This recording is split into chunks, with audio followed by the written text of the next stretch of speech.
the trip, to put it lightly. Let's start with the breaking news though. So Chantal, she's allegedly hiding from authorities in Kuwait. And this is after being accused of charity fraud. She recently launched something called Save the Cats. You know, sounds a little bit close to Save the Kids. History doesn't repeat, but it sure does rhyme. Because this apparently was a supposed animal rescue effort that, according to Kuwaiti officials, was a front to get donations under false pretenses. So this whole situation started when Foodie took a cat off of the street and started asking for donations from her audience to essentially fund the life of this cat. This, according to Kuwaiti officials, could be a way to obtain donations under false pretenses. If we take her, will you guys help us? Like, for real? Start a GoFundMe? No, but...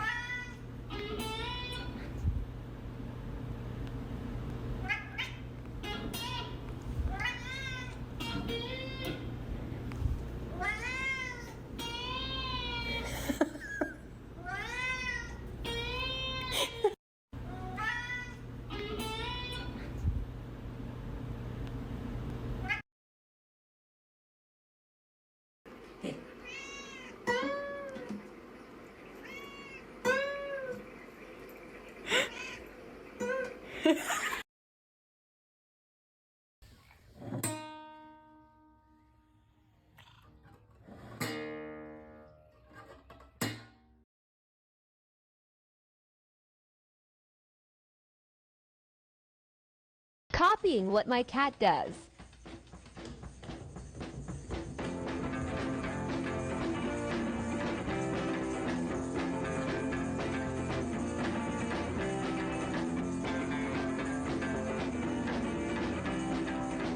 Copying what my cat does.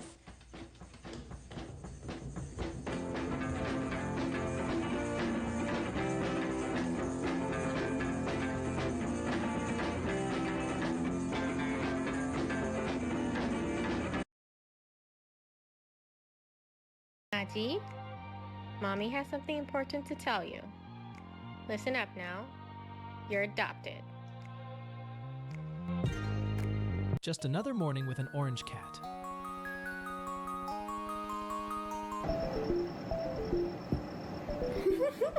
Some things never change.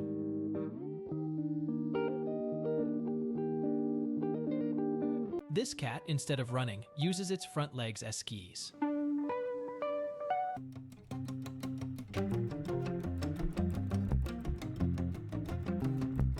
He is completely mesmerized.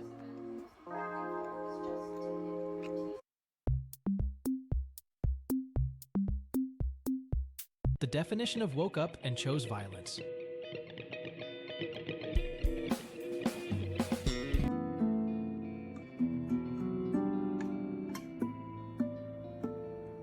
Najee, Mommy has something important to tell you. Listen up now. You're adopted. Just another morning. Este es el majo discreto de Enrique Granados.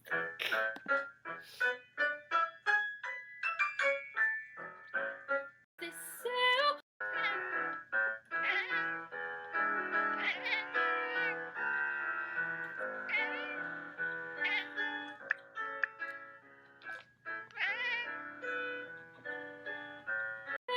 Que ciega y marea no ve.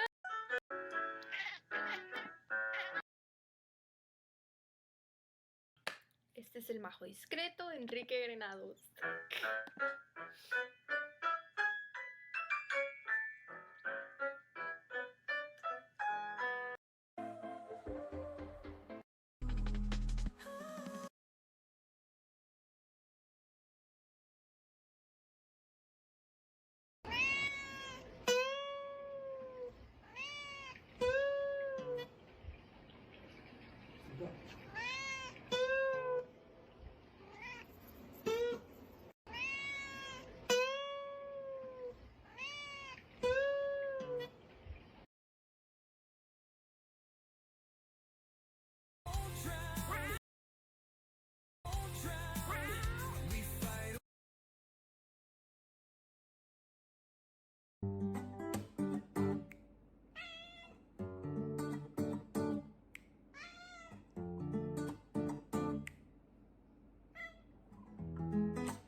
Joining us now is CNN Global Affairs analyst Brett McGurk. He's a former White House coordinator for the Middle East and North Africa. The Brett, video it's games really Iran's good to put see you out? this No, morning. not You yet. were on last night just as this was beginning to unfold, even before we knew what targets were hit, who was killed, and how far this wave went. You know more about strategy here and the players here than most anyone. What is your view on this Israeli attack on Iran this morning?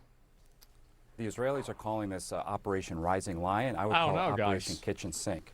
As you've been reporting, as Sarah just reported, this is airstrikes, sabotage, Mossad, an incredibly extensive operation that is still ongoing.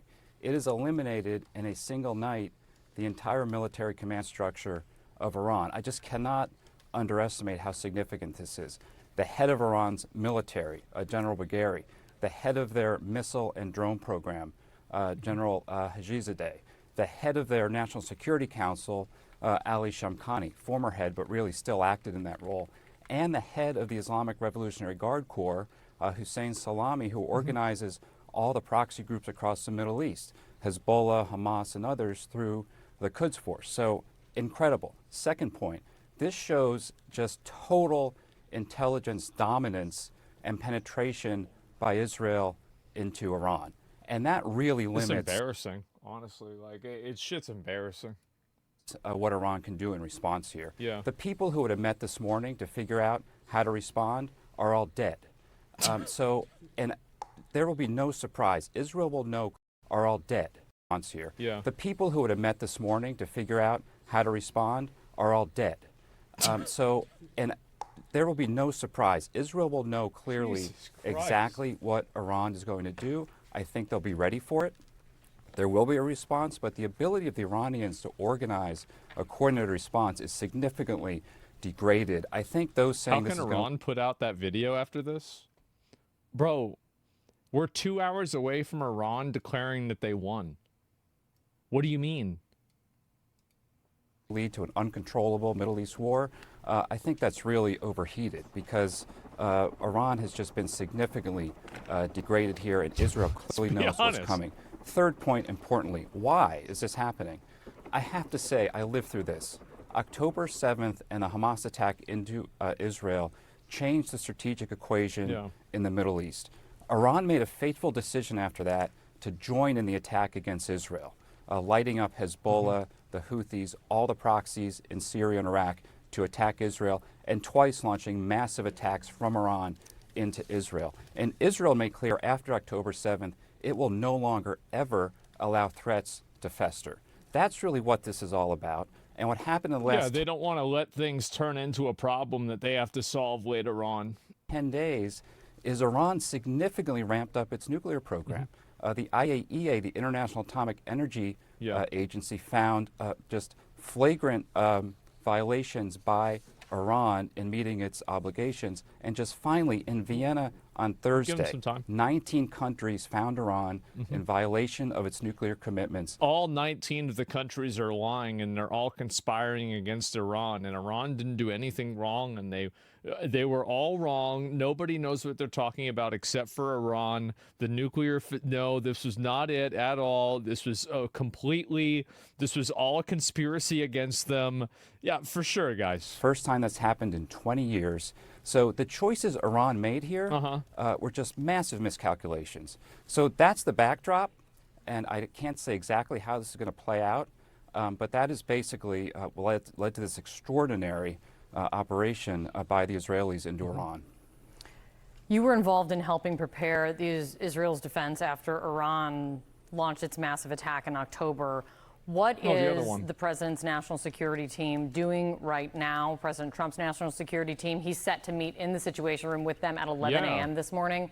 What's going on behind the scenes? Isn't it weird that Trump hasn't really said anything about this? Like, I would have expected him to be like, doing like, I would have expected him to be live twice by now.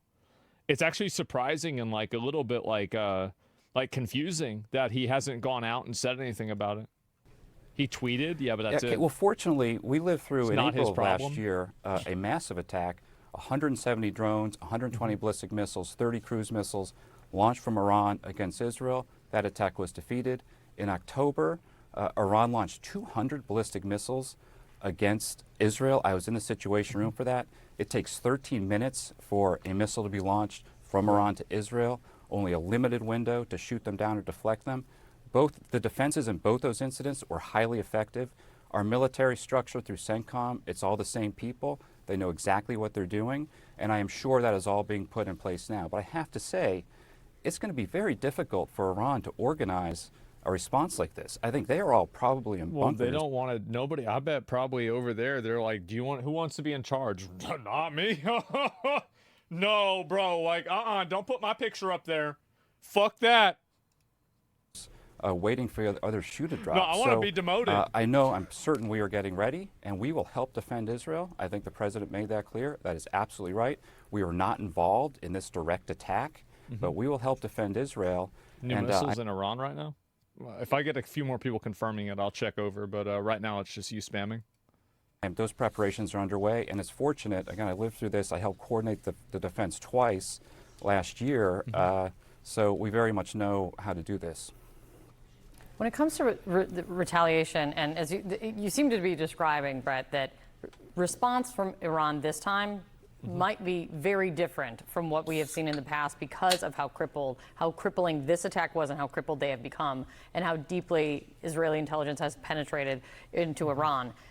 What we've heard from Iran ahead of this was that Iran will vowed to strike U.S. targets in the region in the event of any attack on its nuclear program. The line from the defense minister recently was, if a conflict is imposed on us, all U.S. bases are within our reach, and we will boldly target them in host. Yeah, I believe that if I see it.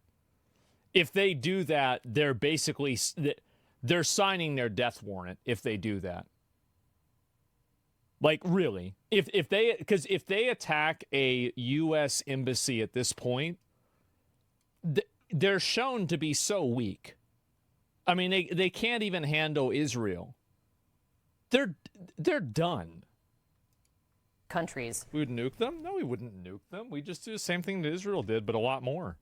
I wouldn't want to nuke them.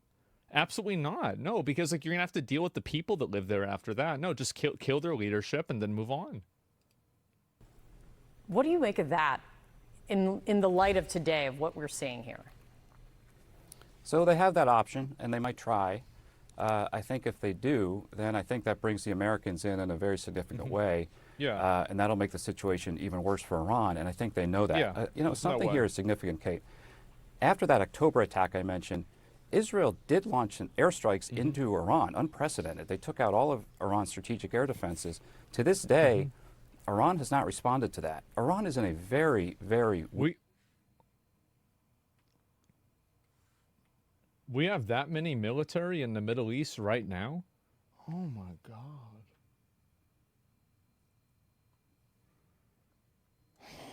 very, very weak position. But listen, they will respond. Why?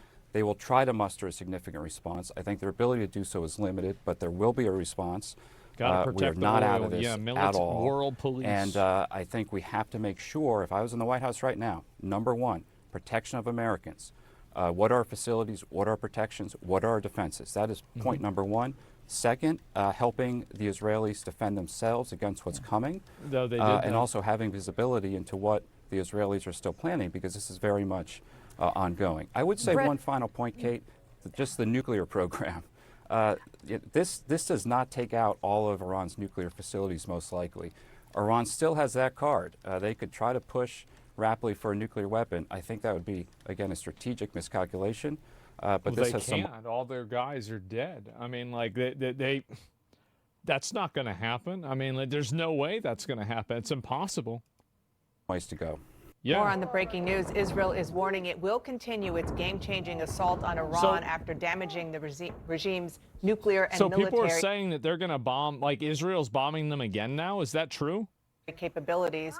I'm joined now by Dan Senor. He is a former Romney campaign foreign policy advisor, co-author of two books on Israel, and the host of the very popular podcast Call Me Back. Thank you so much for being here, Dan. Yes. First, I want to get your big picture takeaway about the moment we're in.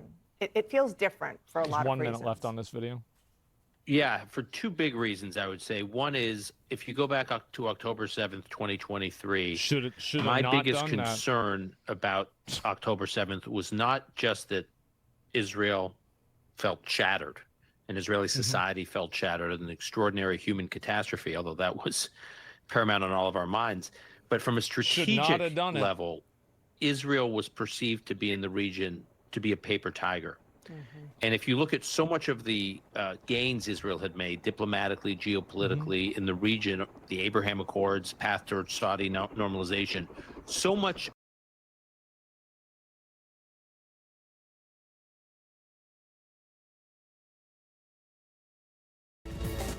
of that was about Israeli strength. Can you explain why Israel can have nuclear weapons, but Iran can't? Yeah, because Israel is our ally and Iran isn't. That's the reason. These other, you know, enemies of Israel or former enemies of Israel or future friends of Israel, however you want to explain it in the region, or skeptics of Israel, wanted to partner with Israel because Israel was viewed as so strong militarily from an intelligence standpoint. And suddenly Israel on October 7th looked like a paper tiger. And I think you saw a lot of players in the region pulling back from Israel. That's all going to be changing. And you saw some of that, obviously, with the pager attack against Hezbollah and the way Israel systematically took out Hezbollah and Nasrallah, what Israel has done to Hamas. And now this operation we're witnessing over the last 24 hours, I think you're seeing a transformation in the Middle East and Israel's relationship in the region. I don't think we've seen any kind of transformation like this since, I'd say, the Israeli Six-Day War in 1967. Man, Pakistan isn't our ally? Yeah, I guess so. We say we stay out of it and let them turn each other. Yeah, I mean, well, that's what's happening, right?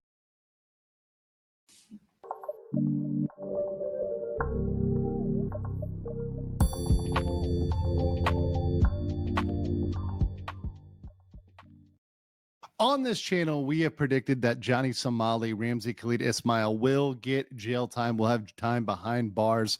And now we have a South Korean lawyer that's come out there publicly in a rare appearance for South Korean lawyers and said, yes, he concurs with our analysis on the Somali conviction team that he will indeed see time behind bars. Of course, this is a legal mindset. We teach you to be your own judge. I'm Andrew Esquire, American attorney over here in Asia. So I'm very excited to see this because it's very rare. It's extremely rare to see South Korean lawyers get on social media and comment on an active case. It's something that we deal with very commonly in speaking to lawyers in Korea and them being very reticent to comment. So we have a South Korean lawyer who posted this on Facebook and gave some interesting comments about the Johnny Somali case. Now, I'm going to break this down and analyze it, but I want to first play it for you guys in its entirety so you're able to see that and see the comments by this lawyer. So we're going to start out here and just let him speak and give his comments. He was asked the question, can you keep Johnny Somali in jail? And let's see his response here. DC, can you guys keep Johnny Somali in jail? Considering what he did after he entered Korea, he must be definitely stay in jail for a while. However, you should know that while he's in jail, everything he eats in there, the stuffs that he uses, the water that he uses, the accommodation, the jail where he resides, it is all run by our tax, Korean people's tax. And so in fact, like putting him in jail doesn't really benefit, Korean public, in fact. But of course, as a means of justice, he must face the imprisonment for a certain period of time. It seems like he's trying to lower his sentence by admitting guilt and apologize to the court and to the Korean public although none of it doesn't really seem genuine, but still, court is quite lenient to that kind of crimes committed by foreigners. Yeah. Any foreigners like that kind of YouTuber sometimes make a strategy that they didn't really know about Korean law, and that's why they continued that disrespectful attitude and behavior. That's the typical strategy that they're using to get away with their crime, and it works in many times. Yeah. But in fact, his actions were really rude, out of manner. So, and it became really viral. I'm quite sure that he will face jail time. Quite sure. That's quite sure he will face jail time. So I'm going to break that down because there's a lot going on in there. First of all, the first thing to separate out, and there is a little bit of language thing with this, and this is something that even I sometimes make mistakes on, even as an American lawyer, but in the American parlance, in the American legal vocabulary, there is a difference between jail and prison. Jail is typically short term, typically pre-trial, before trial. So keeping someone behind bars before trial, and also keeping them for a very short period of time, perhaps for a misdemeanor. Prison is typically for a longer period of time and typically after a conviction. So after someone is found guilty. So in Korea, as we've explained many times on my channel, especially if you're a regular viewer, and by the way, whether you're a regular viewer or not, smash the like button right now if you like this content. But jail is typically a short-term thing and typically before trial. So what he's trying to say is, and what he does say, is that the Korean strategy is to let them pay for their own stuff before trial. So they typically don't put people in jail before trial, before a conviction, because as he said, the Korean taxpayer has to pay for everything, the water, the food, everything. So they let them on their own. And as I mentioned on this channel, and as you're seeing this trial play out, trials can take a year or 2 years. So if the trial takes 2 years to conclude, that would be 2 years that Korean taxpayers are paying for Ramzi Khalid Ismail, Johnny Somali. And that's something their system doesn't like. They like to bleed them of their resources. And that's actually been working because we've seen Johnny and Hank, his top ally, Hank Hon Jong-yu, begging for money online, saying he's broke, he's destitute. So we're seeing that their strategy is actually working. The Korean strategy is working because the taxpayer doesn't have to pay for them. Now, with imprisonment, he's concurred. He said, yes, no, he will see some time. It's very likely he'll see some time.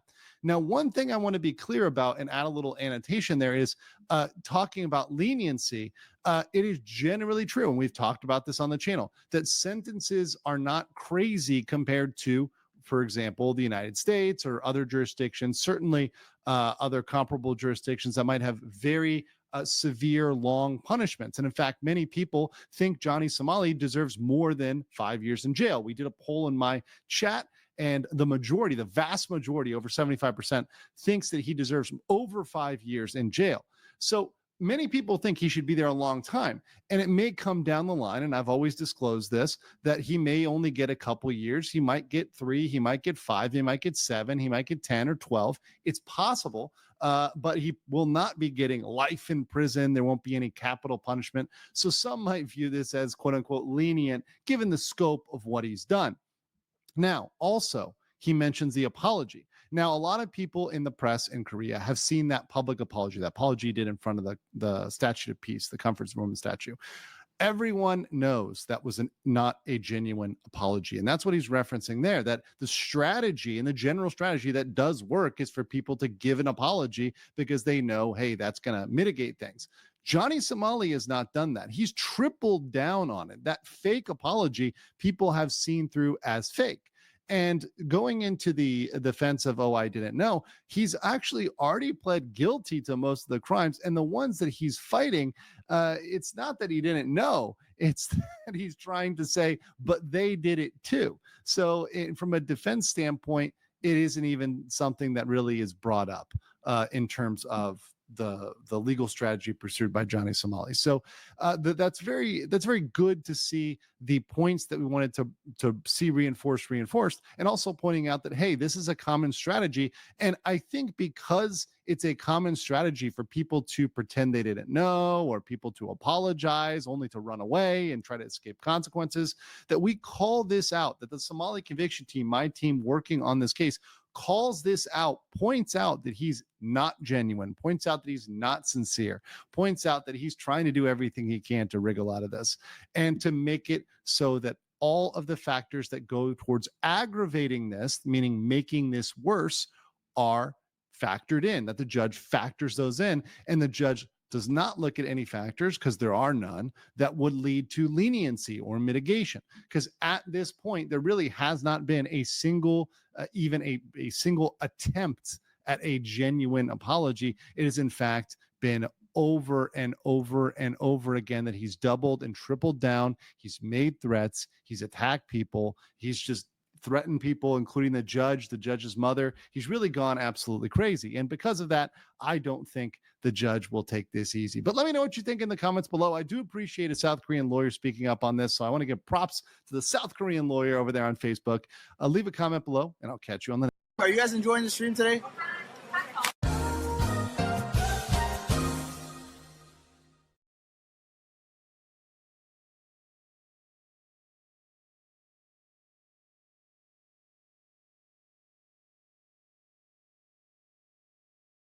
All right, guys. So we will review this right now. This is the K-Town interview from K-Town Social Club, who reached out to Hank Yu. Now, yeah, I'll just give my live commentary. All right, and we are back with K-Town Social Club. Joining us, me, Michael Kim, Douglas Kim, and Ed Choi. Joining us all the way from Seoul, Korea, is you may know Johnny Somali. It's Johnny Somali's buddy in Korea, Hank Yu. Welcome to the program, Hank. Thank you, appreciate it. Yeah, so what's going on with you? Where you? I love the. Or does he mostly post on Truth Oh, Social? sorry. I love. I'm gonna go back here, but I love the face on this guy, the face on this guy over here, because you can see these guys are like they know this is gonna be crazy, right? Like the facial reactions of like, what the fuck is about to go down right now. Somali, it's Johnny Somali's buddy in Korea, Hank Yu. Welcome to the program, Hank. Thank you, appreciate it. Yeah, so what's going on with you? Where are you going? I'm going to the gym right now. Okay, so I just want to say this whole I'm going to the gym, this is how much I lift.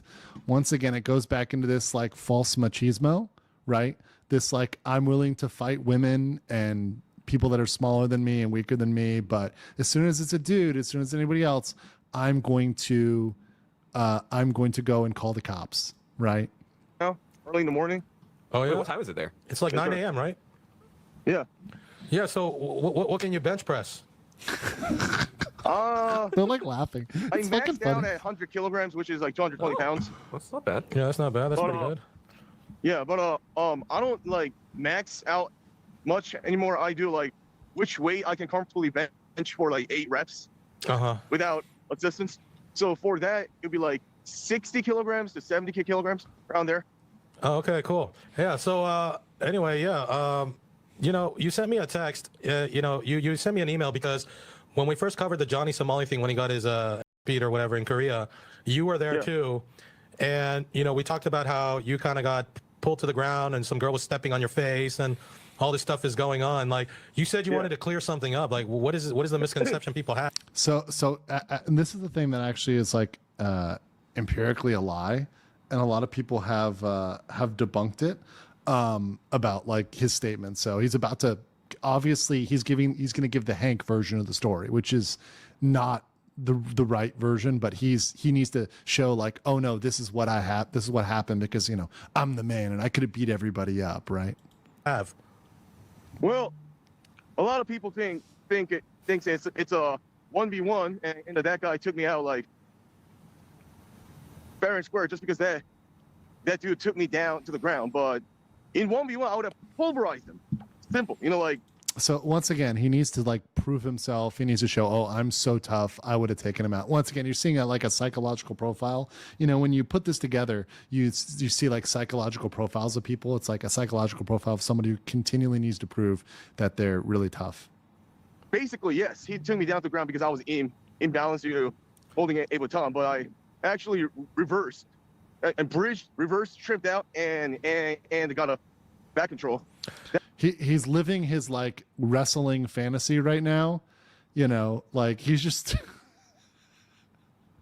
it's such a joke, honestly. That's when those are two, that fatty and the bowl cut kneeled on my legs, and his Fatty is Youngman, who I am going to try to interview actually soon. So girlfriend like stomped on my head and my neck. So yeah, but you know, but you know it's 41. Yeah, but you know it was never a 1v1. I think you were just getting jumped because of your, you know, your support of Johnny Somali and all that. You feel like you shouldn't have been jumped then. You should have just had a one-on-one. Mind you, he also had a weapon. He had a 3-stage baton that he had in his hand. So he had a weapon, right?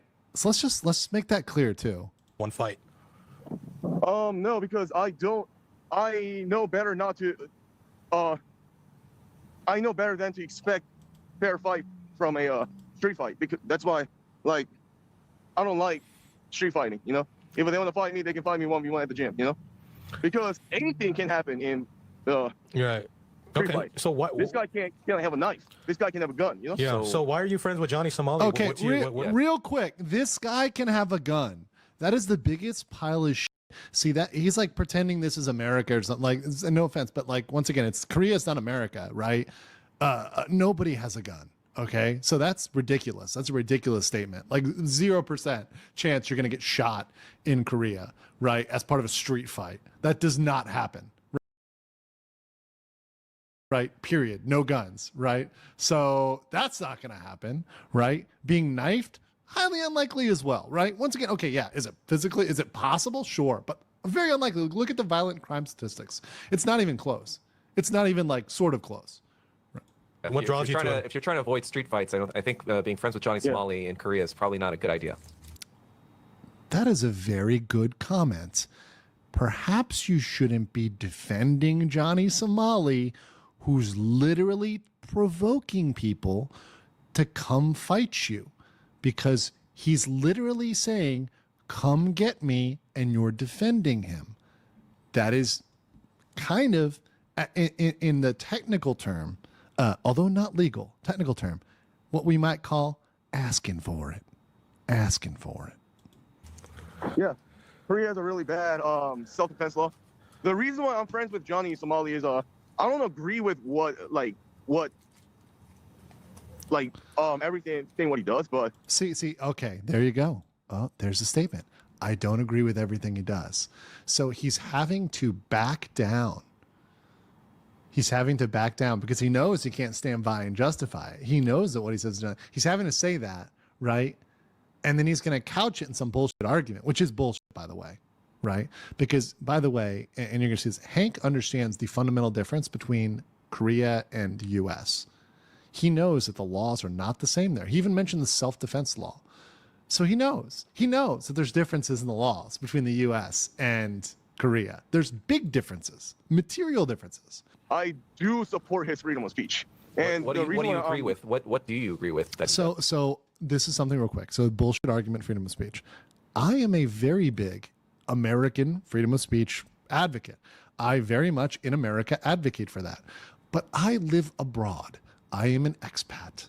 I understand, especially as a lawyer, that other countries do not have the same concepts. There are certain things in other countries that don't fall under that distinction. And the concept of freedom of speech as it occurs in America isn't the same. Understanding defamation, the difference between defamation laws, is just one thing amongst many things of how the laws are different in one area to another. And beyond that, committing a crime is not freedom of speech. Johnny committed what appears to be multiple crimes, right? That's not freedom of speech. Freedom of speech does not mean freedom of action. I agree with pissing off Korean Xers. For sure. Generation X, yes. Why? What did Generation X do? Generation X is the worst in Korea. Yeah, Have explain, you guys explain ever... it. Explain it. Why are they the worst? What do they do?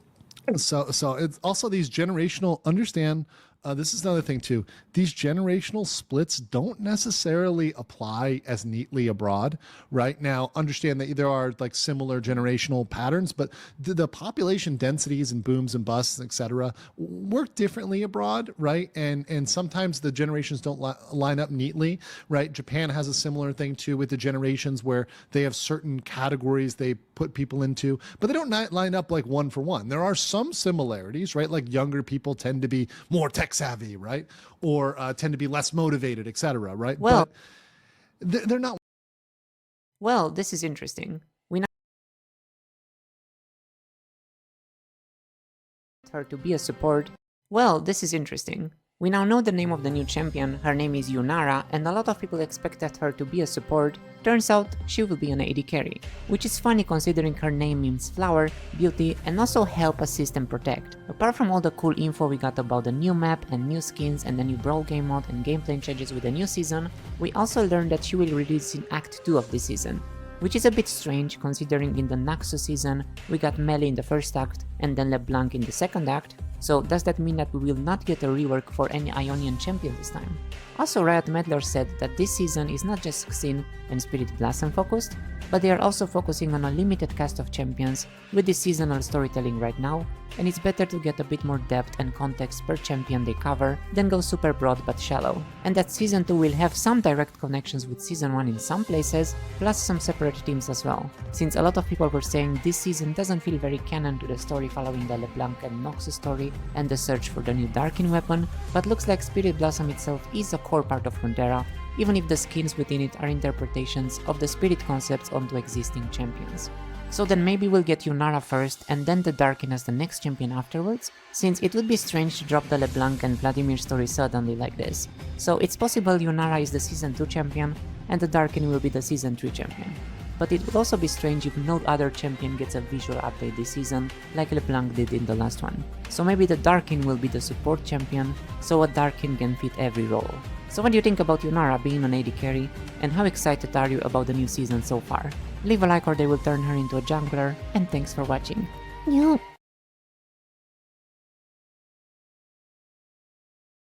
one for one. They're not necessarily one for one.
So do you know the Generation X attitude? Like, how dare you disagree with me?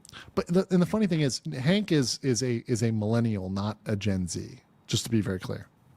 Okay. I mean, I think that's just the general. Boomers too, right? Boomers too, but boomers, I believe, they have their own So reasons. Trump actually talked about this earlier today. Here we go. This is CNN Breaking News. All right, the breaking news this morning, major breaking news. Israel says it has launched an unprecedented attack on Iran, targeting the country's nuclear sites and top military leaders, and the operation very much ongoing. The Israel Defense Forces say I would say it was successful, too. I mean, it seems like they killed a bunch of their leadership. Seemed massively successful. 200 fighter jets striking more than 100 targets so far across the country. Shit. And we just got new reaction from President Trump. We'll have much more on that in just a moment. Video shows explosions at one of the sites in northwest Iran. God damn. The Israeli Prime Minister Benjamin Netanyahu says the attack struck at the heart of Iran's nuclear program and they would last, quote, as many days as it takes. Black plumes of smoke rose over Natanz. That's the site of Iran's main nuclear enrichment facility. The country's atomic energy agency says the attack there caused, quote, superficial damage. Iran State TV says the strikes killed several top military leaders and nuclear scientists, including 3 of the most powerful people in the country. I mean, I would say that's extremely fucking effective. I would. I mean, that looks extremely fucking effective.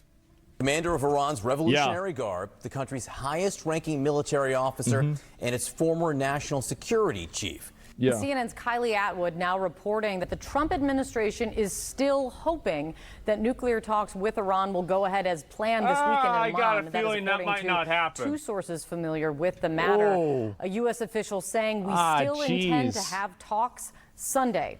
And just this morning, President Trump is offering his first public reaction to this major escalation in the Middle East. CNN's Elena Treen joining us right now for the latest on that angle. Elena, what are you hearing from the White House right now? Yeah, this is the first official response we have gotten from President Donald Trump this morning. Came in just moments ago.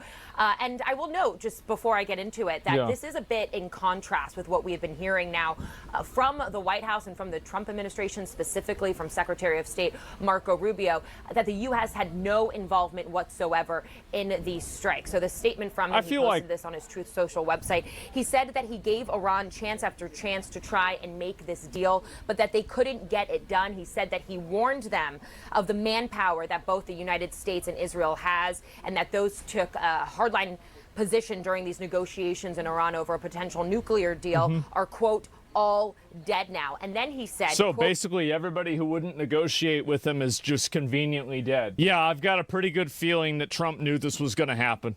Part of the deal.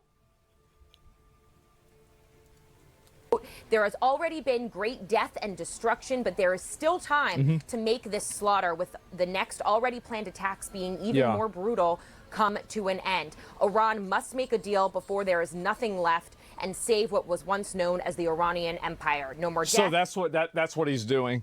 Like, I feel like that's clearly what's going on. He's letting Israel bomb the fuck out of them, probably helping them with intelligence, giving them, you know, like stuff on the back end. But, and that's probably why they evacuated the U.S. embassies too. I feel like that's clearly, like, I mean, I don't know. I'm putting things together. Who knows how much of this is true, but it seems like that's the case.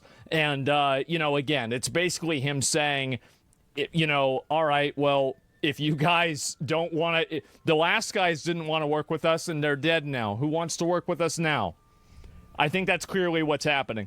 No more destruction. Just do it before it is too late. Before it's no more death. Just do it before it's too late.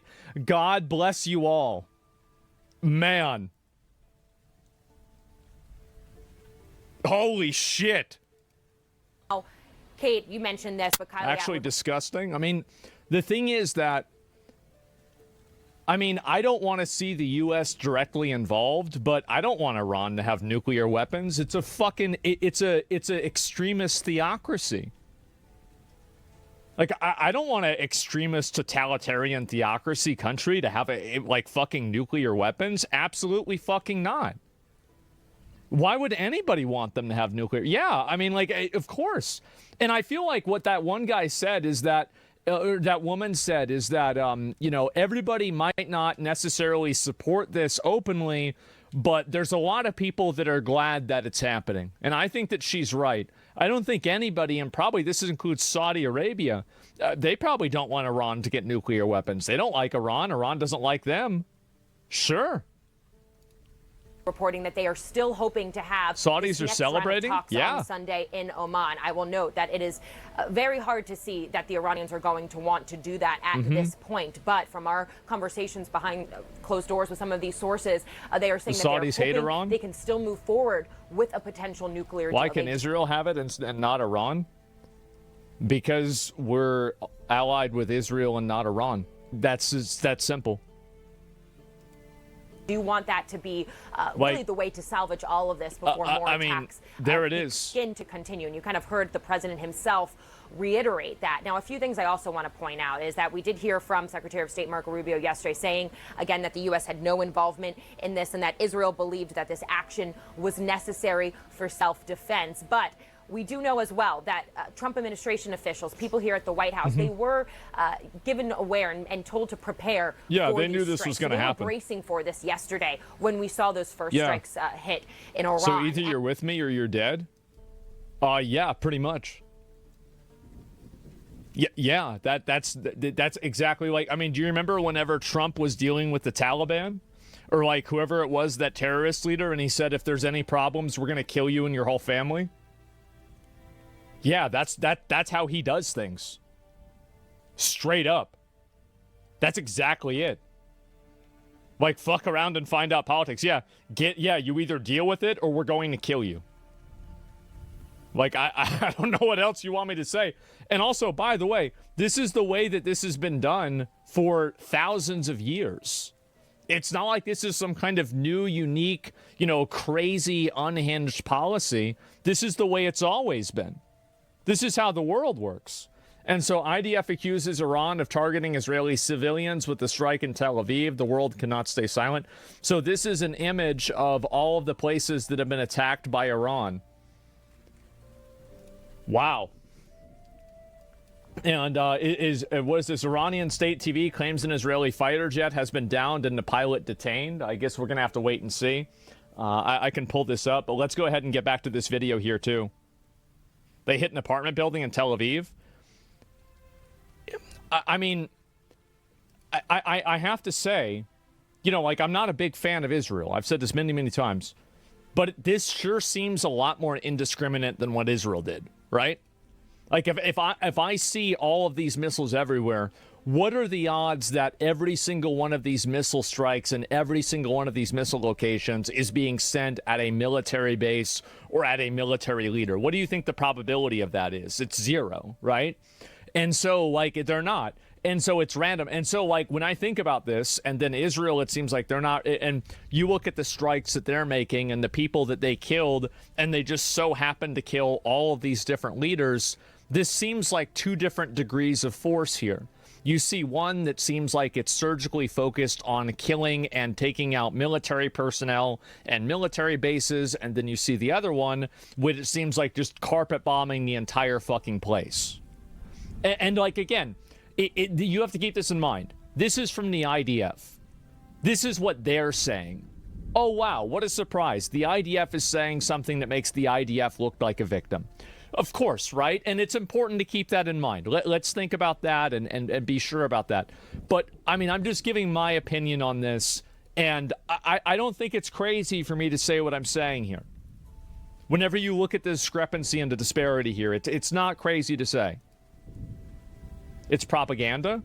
So, I mean, but, like, to what degree is it propaganda? Is the image fake? Is the representation fake? Is the interpretation fake? Where is it propaganda? Is the whole thing Photoshop? Is it video game footage? You've got to be a little bit more specific whenever you say that it's propaganda. And I also know, I reported this with Kylie as well. I'm trying to be as accurate as I can be, okay, guys?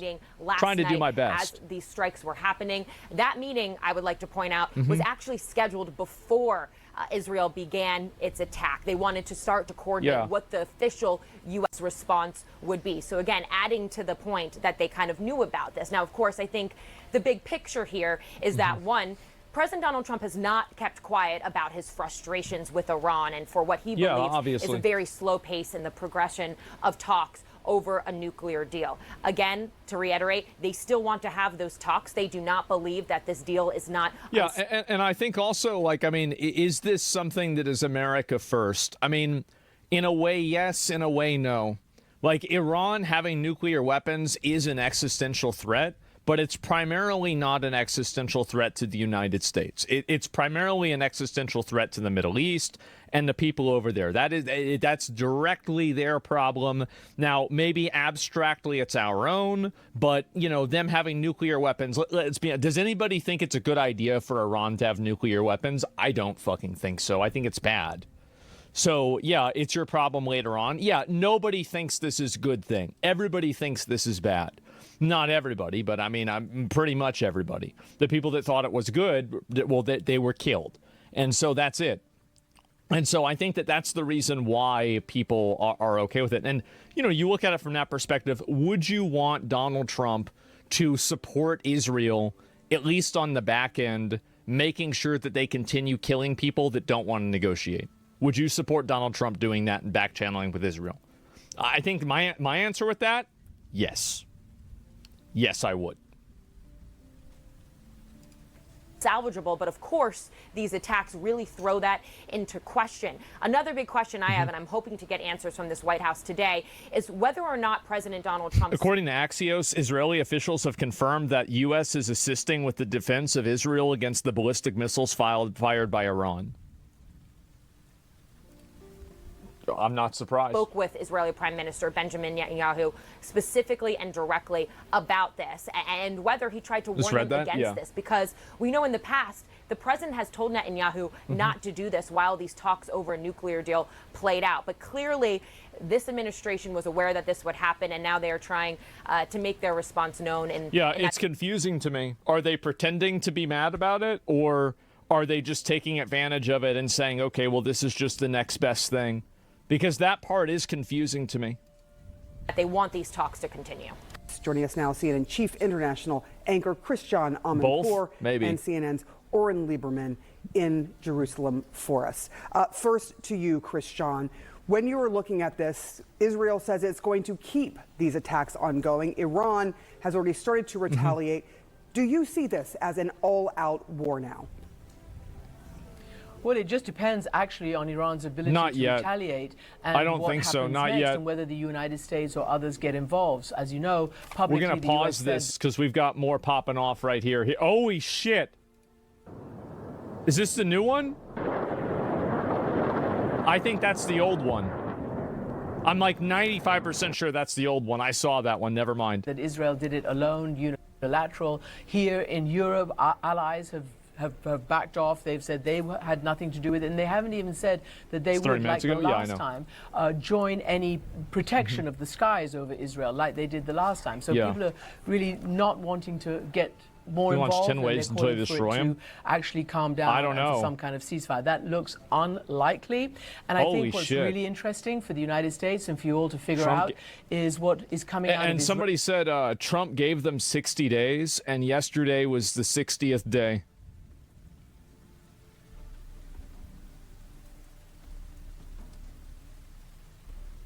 I mean, that's a really big coincidence. It was the 61st day? Yeah, what a crazy coincidence. This just happened to happen at just that time. Trump's credibility just hit a new paradigm with his threats? Yeah. Israeli reporters are saying that there seems to be a much higher level of coordination between the United States and Israel than is being said publicly, and that even some of the words, some of the actions, including potentially the so-called meeting that's meant to be happening to continue a nuclear deal this weekend in Oman, that was all potentially part of a deception. So I think that is going to be very interesting. So he just had them, basically, do you think maybe Trump just had them plan that meeting so they let their guard down so he could kill him? I mean, that meeting. So he just had them, basically, do you think maybe Trump just had them plan that meeting so they let their guard down so he could kill him? I mean, like, I think there's a good chance Trump did that. Like, I could expect that. To look at the extent of the U.S. In action That's dark, in this though? and permission. What we do Not really. know I mean, it's a is war. that Prime Minister about nuclear Netanyahu has weapons. been itching for this fight for years. And we also know that no other American president has allowed any Israeli Prime Minister to take this kind of action. This would be the first time that that this kind of action has been permitted or greenlit or whatever you want to call it by an American president. If you remember, Axios confirmed that story. from I'll pull President that up Trump after pulling this. out of the nuclear agreement back in his first term. From that moment when Iran was bound and had been verified by the international agencies to keep its uranium enrichment low, it started to produce at higher levels. And what appears to have triggered this movement now is two reports from the IAEA, which is the UN nuclear surveillance agency, which has said two things. One, that Iran has produced up to about 60%, which they believe is, significant, much more rapidly than they expected, and also... I mean, what do you think the probability is that Iran is trying to develop nuclear weapons? I would say it's 100%. Like, if I was Iran, I would want to develop nuclear weapons. You're surrounded by enemies. Basically, everybody around you is against you. Of course you would want to make nuclear weapons as a deterrent for people to not blow you up. Absolutely. In a second report said that Iran had not allowed them enough access, sort of stonewalling certain access. And that is what caused the latest... She's making this into a Trump bad story? I mean, I don't know about this. I mean, like, I think that there's a lot of people that are... It's a very, very tough thing, right? Because I think that there's a lot of people that are big Trump supporters that are also like huge isolationists. They don't want America to be involved in the Middle East, period. We can trade with them, we can deal with them, but I don't want to deal, like, we're not on anybody's side with wars. They want America to play a Switzerland role and just let them blow each other up, fight each other, and not have to deal with it. There's a lot of people that feel that way, but there's also a lot of people that feel that, if Iran does have nuclear weapons, that this is a long-term threat to us. And this will destabilize the region, and it could cause some sort of ripple effect that would negatively affect us. So like, but also true, right? And like, I think both of these perspectives, if you want my opinion, both of these perspectives are extremely valid. Like, insanely fucking valid. Reports from the IAEA. Israel clearly believes that it had... And I think also, like, if it wasn't for, like, American voters being disillusioned after 20 years of war, being disillusioned after 20 years of war in the Middle East that has accomplished really, I think in the eyes of the American people, what have we really accomplished in the Middle East? We've replaced the Taliban with the Taliban. I don't think that necessarily, I don't think that's mission accomplished, right? Nothing. We just got a bunch of our killed. And so, like, you shouldn't be surprised when a lot of American voters don't want to vote to have more wars. Because the last one that we got entangled with didn't get anywhere. Nothing happened.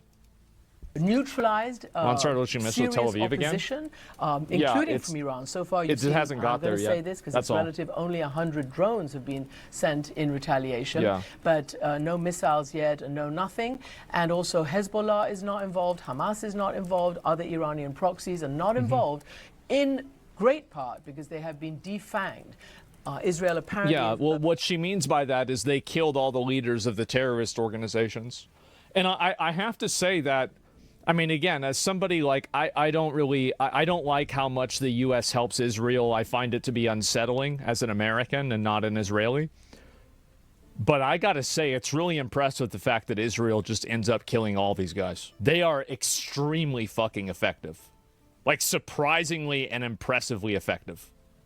Feeling that it, though, was reaching what they call, I believe, a zone of immunity, something like that, where something needs to be done before Iran. They're good at black ops. Is in a state They're really good at do it. Something without it being able to be pulled back. So this is very complicated. The Arab states, including those who made, agreements. It's effective when you don't care about collateral.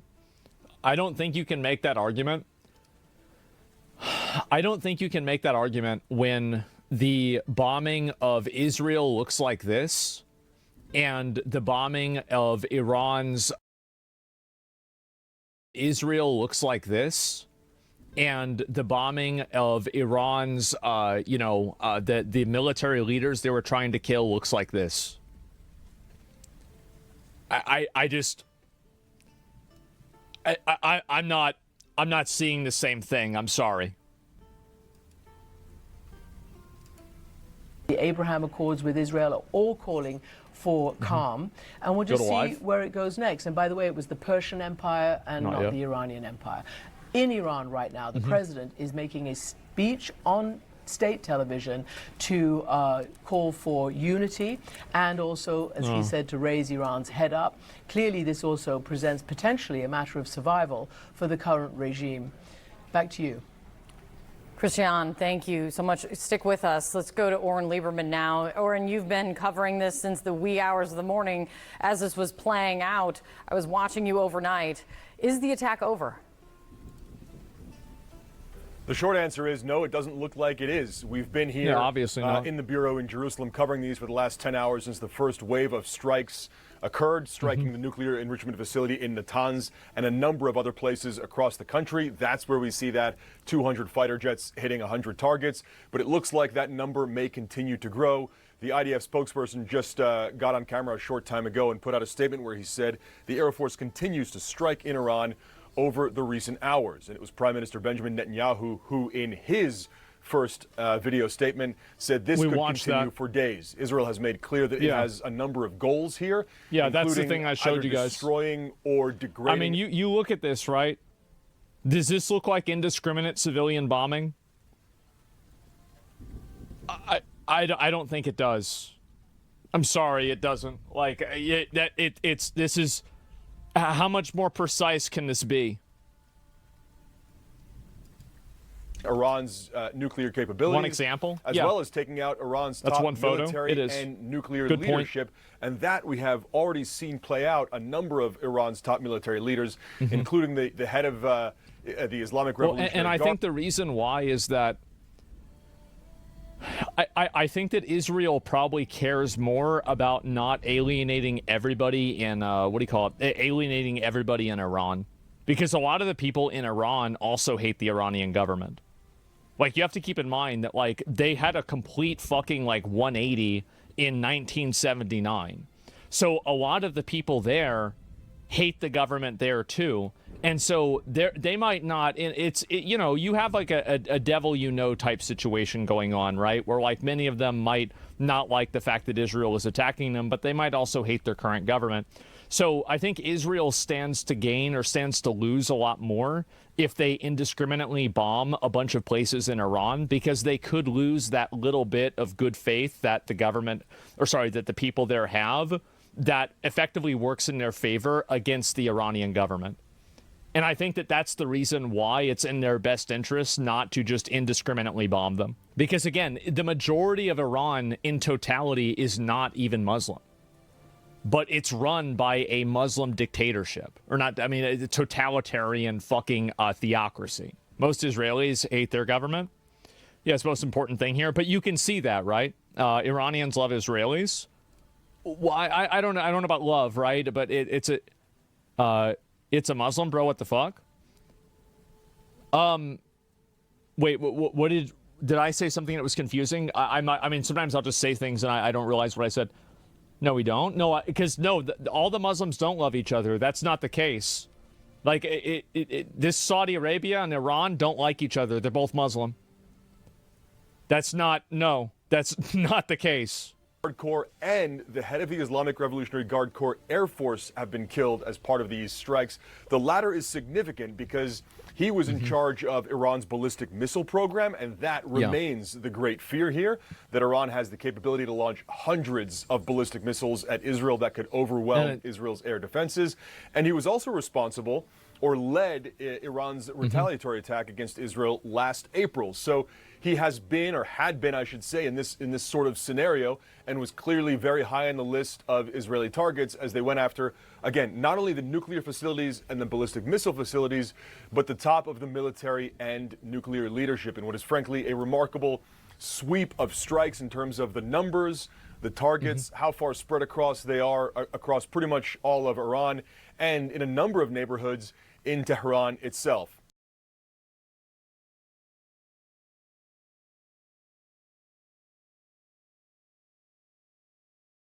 Apple users love to tell you it works, but we found that if you look a bit closer, that's not quite true, and there's all kinds of excuses for why. But switching to macOS, at least for us, has been tough to say the least.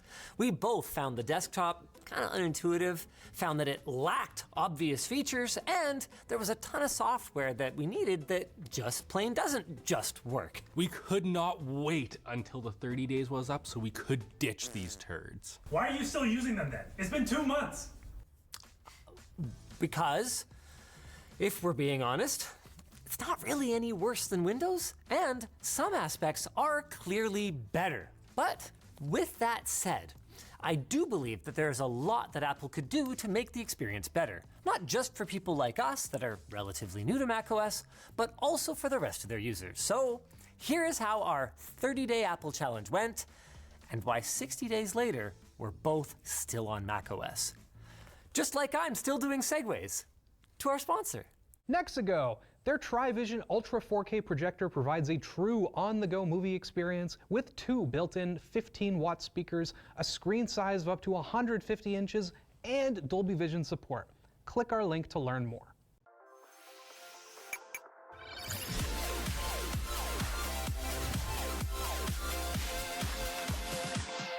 We wanted to kick things off with some aspects of our Mac journey that were just a breath of fresh air. Apple really does make a great first impression.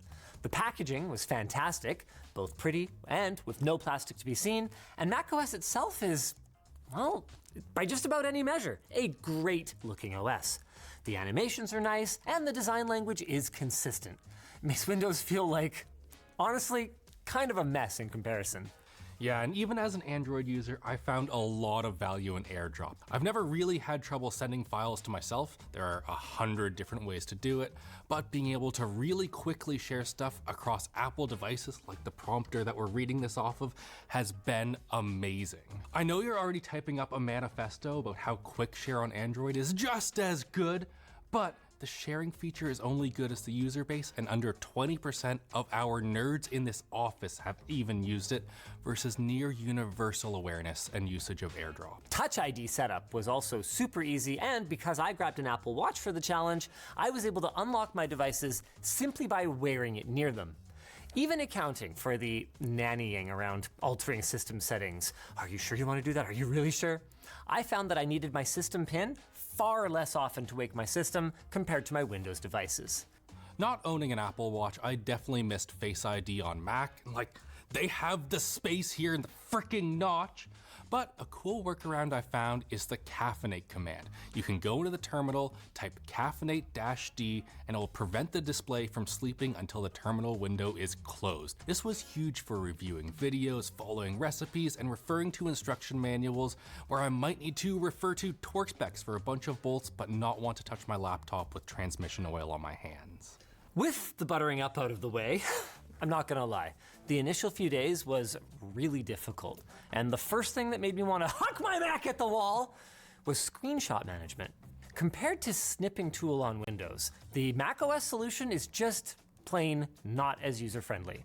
First, to get to it, you have to hit Command Shift 3, 4, or 5, which is not as easy to remember as print screen. And then once you're in there, the tool itself is okay at best. It is okay though. The thing that really bothered me though was that the share button gives you a whole bunch of great options as long as you only want Apple options. When in practice, I nearly always want to share via Teams or Gmail, probably to a colleague.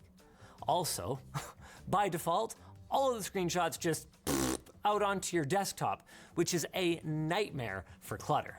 Oh, and that integrated markup tool is so bad. Tell me about it. Window management initially was a huge problem for me. Thankfully, the fix for the unnecessary borders is simple, but I still found the built-in snapping to be lacking. After downloading tiles though and setting it up, this is fantastic. I do not miss fancy zones at all. And one thing that I just learned after over a month is that you can enable app expose on the trackpad, which can make things way easier than seeing literally everything in mission control. One thing that wasn't as easy to fix was getting this thing to output to my monitor correctly. I took your advice, by the way, and I ended up using my MacBook Air in docked mode rather than using my Mac Mini as a separate desktop. But what I found was that once I connected it, there was no obvious way to increase my refresh rate or to independently adjust scaling and resolution. Also, it would only scale correctly on my monitor if HDR was enabled. How does HDR change the output resolution? Now, Better Display Pro is there to give Mac users back the control that they need, but this is one of those classic cases on Mac of, why do I need a third-party tool for this? I thought it's supposed to just work. I do think we agree, though, that software quibbles aside, these laptops are fantastic. Oh, they really are. Even coming from Snapdragon on Windows, right? The battery life was incredible. I mean, part of that was my new habit of plugging my laptop in every time I sat down at my desk, giving it a little bit of juice every time I did that. And the way that that worked out for me is that over the last 2 months, I've done whatever I want on my laptop for however long I want, and I have never once worried about finding a wall outlet. That was honestly a pretty life-changing experience for me, and I can understand why, all other issues aside, people could be attracted to this. Also, in general, it's just a great machine. The screen, the keyboard, the trackpad, the speakers, even the performance. They've all been fantastic, and we can dunk on Apple all day for their overpriced upgrades to these machines, but the base model ones, like the one that I bought, even the value is compelling. Now, I missed the return window on this. You probably saw all the comments about that. Guys, our videos don't, come out on exactly the days that things happen. But when they announced the new models, I wasn't even that mad. I still feel great about this machine for $1,000. I do kind of wish that you got to use this MacBook Pro though, because man, is this thing ever good. It's everything that you just mentioned, but better in every way. The screen and speakers are among the best I have ever experienced on a laptop. 1,600 nits in HDR. That's crazy. Yeah, it is insane. I was able to work in direct sunlight with no problems at all. The battery hasn't been quite as good as the Snapdragon laptop that I had before. I arrived with 15% battery on set and I now have to have it plugged in, but as long as I don't as long as I don't completely disregard it, it has been totally fine. We didn't put this in here, but can I complain about MagSafe for a second? Yeah, I freaking hate this thing. Dude, it falls out all the time. Hey Reese, can you throw those to me? Check this out. Note how these are still white? Yeah. You know how Apple ships their products in white, so the second you use them, they look like crap? They still look great, don't they? That's because I haven't touched them. They're so USB-C all the things. And also, if you use an angle grinder, all of the metal gets stuck in here, and it's so hard to get out. I thought you were going to propose an angle grinder fix to your MagSafe issues. I was going to be like, really, Alex? No. Coming back to the software, one thing that I thought was really cool was on top of continuity, where you can copy-paste between your machines and pick up where you left off in your browser. I was using an iPhone during the challenge, and it was pretty great. You can even screen share your phone to your laptop now, which I loved, but also felt like was a bit of a missed opportunity. Can you imagine how awesome this feature would be if Apple finally made a MacBook with a touchscreen? I know they're not gonna do it because reasons, but it would add yet another mwah to machines that are already freaking great. Until you plug them into a monitor. Yeah. Mac OS on a laptop? Fantastic. Mac OS on the desktop? Apple has clearly put so much thought and so much effort into delivering the best trackpad experience on the market. But then none of that translates to a traditional keyboard and mouse. Not only has Apple defied any and all feedback and designed what is possibly the worst mouse on the market, but they've taken it a step further and they've refused to support basic functions on the third-party mice that users will obviously prefer. Actions like zooming in, quickly scrolling, and finding your open windows. Super easy on a trackpad, and in Windows, and on Linux, and on Android. But on macOS, these crucial functions require you to use the keyboard or third-party software. I even needed a silly third-party application in order to get the back button on the side of my mouse to work in Safari. Like, guys, those back buttons have been standard on mice for as long as I've been eligible to vote. So the 30s? And not every problem that we had could be fixed with a quick app download like the back button. My Wi-Fi was comparable to like earlier mobile Ryzen machines. And I mean that in the worst possible MediaTek kind of way. I'm talking slow handshakes, random disconnections, just general slowness for no good reason. Now, I do have the M2 MacBook Air because I bought it the wrong time, which does have an older Wi-Fi 6 card, and in fairness, most of the issues that I had were while I was traveling and using like rando hotspots. But from looking online, I am far from the only person having these issues with the M2. Meanwhile, on the updated M4 MacBook Pro, this has been possibly the best Wi-Fi experience I've ever had, and Bluetooth as well has been great. All of my internet problems have happened on the $10,000 Mac Pro that I use at my desk, plugged in. What? Yeah, see, the Mac Pro, which again is 10 grand, uses was a actually budget. four then? Yeah, but Johnny was not just going after Generation X. He was mostly targeting like Gen Z Koreans on the street and like harassing them, no? And boomers Gen too. Z, I thought Gen Z actually loves. pretty sure zero Gen Xers were comfort women too. So confused on that. Yeah, exactly. So it's like this is a fucking great point he just made. Like Gen X was not comfort women, right? And was not impacted. That was like the war generation, right? So the people he's pissing off were of the older generations, right? So that's a very good one. And once again, Hank as a Korean knows this. And you know, these guys, I don't actually know their background. I think they're in America, I believe. But like, I'm not sure whether they have Korean, any of them have Korean citizenship, or like, I don't know what their status is, any of these guys. I don't, like, it's just genuinely like, I don't know.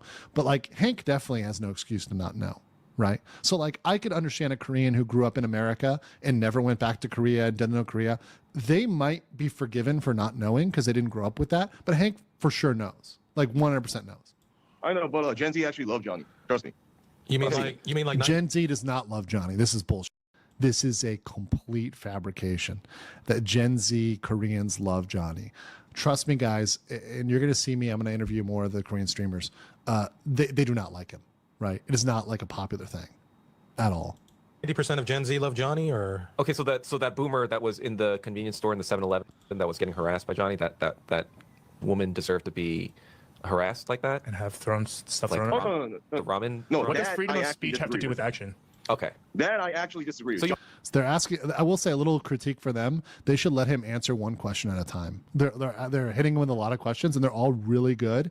But like, I would wait. This is just like a little cue, and this is a problem when you have panels, and this is a huge problem with panel interviews. Is that you really want him to answer, but they're answering him like they're all hitting him with questions, and they should just wait for him to answer one, and then just murder him on the answer. You have a line then. You have a line. So what did you tell to Johnny when that happened? I told him why did you do that? That's actually illegal. You can get a criminal trespass warning for that. I mean, and it's obstruction of business, but sure. You did. So then if that woman wasn't, if that Ajumma was a Gen X Ajumma, you'd be totally fine with that? They were boomers. Actually. No, I know, but what I'm saying is, if that Ajumma at the 7-Eleven or whatever was a Gen X Ajumma, 20 years younger, yeah, it would be okay.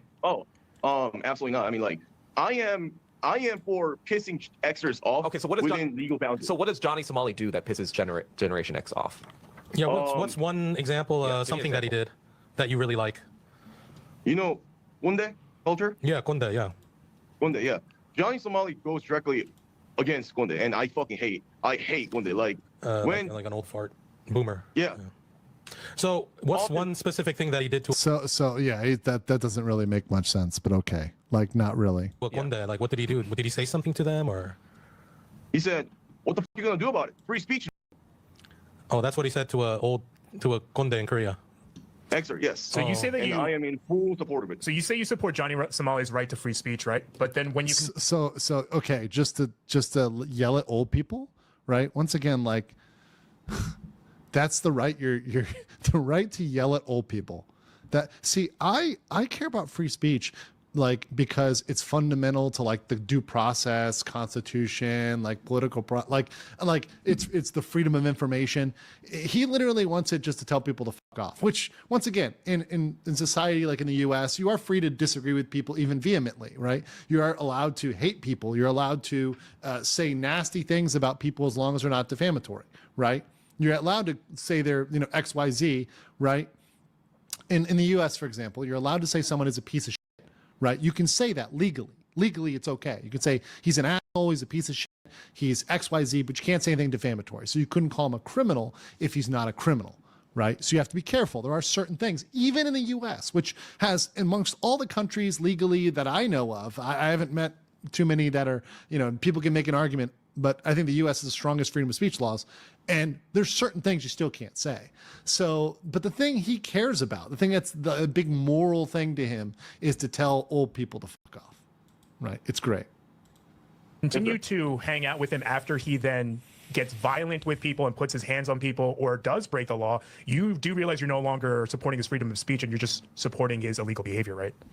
Right, but Johnny never actually put his hands on people. He has threatened to rape. But okay, so it's like he never put his hands on people. That's not the only crime, bro. And even he admits that that's not the only crime. It's not just when you assault people. It's when you do other things, like, for example, obstruction of business, deep fakes, right? Threats can be that too. Ape, hasn't he? Mopsy, as a joke. Yeah. That was not a fucking joke. Because he said that you should get raped by Somalis. No, didn't he say he was going to get his homies to like rape her or something? I don't believe so, no. He's wrong. He's wrong. We have the tape. We have the tape. He literally said, I'm going to get my friends to do it. I do believe that he said that you should get raped by so you're saying he wouldn't cross that line, right? Because he's not that kind of guy. Yeah, I mean, he's not a violent dude. Like, all right, he's and really not. Like, yeah, and I almost chimped out on him a couple times. No, he almost chimped out on him a couple times. We've heard you. Okay, so for me, when I see you get mad at Johnny a lot. You try to drag him away from trouble. You yelled at him in the police car to stop drinking. It seems like you're trying to get him out of trouble, but he keeps f***ing around.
and you're always there to have his back. Like, I don't understand why you keep helping this guy who keeps defying your orders. Like, you're trying to keep him out of trouble, but he doesn't care, and you keep helping him. Like, I mean, do you feel sorry for him? Like, what is this? What is it for? Do you feel respected? I do really feel sorry for him, Tim, because he didn't kill anyone, he didn't rape a child, or like he didn't like abuse kids, but like, why is he the most hated person in the world just because he disrespected?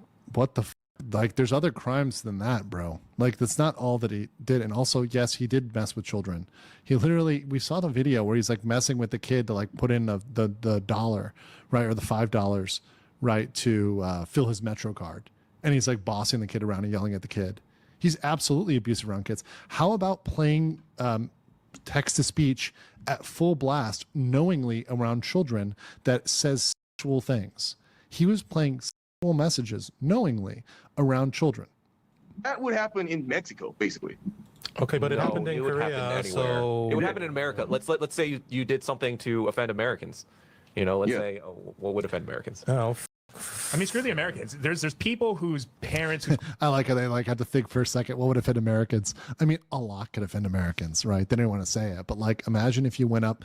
Like, imagine if Hank went up and like, I mean, for example, as much as he talks about George Floyd, what if he went up to like a George Floyd statue in the middle of like, you know, whatever, like the middle of Minneapolis or something like that, and he just like took a piss on it, right? Do you think he's tough enough to do that? No, he wouldn't do that because he'd get killed, right? You know, like Hank is not willing to go into an actual dangerous situation. Like, as much as he talks about Mexico, he wouldn't go to like Guadalajara or Ciudad Juarez and start talking.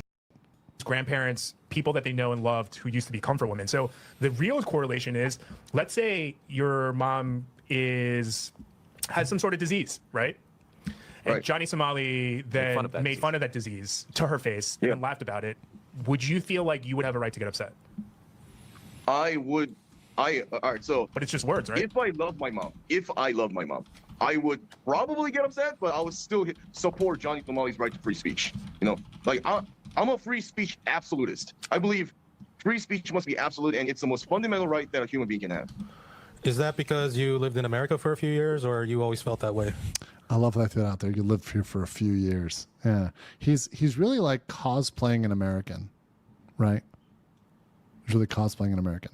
Yeah, no. Once again, like guys, it could be anything. People, you know, it could be anything cultural, right? He wouldn't go to D.C. and piss on a statue of like George Washington. He wouldn't go into like the Lincoln Memorial and take a right? He wouldn't do any of this stuff. He wouldn't go to the middle of Chinatown, right, and start like mouthing off about China, right? He wouldn't do any of this, like, and anywhere. He wouldn't do any of this. He wouldn't go to Thailand and try to start shit here, right? He wouldn't go to the Philippines and talk in the middle of like Manila or Cebu, right? Like, he would get fucked up, right? He would never do that sort of stuff. He would never have the balls to do that, period.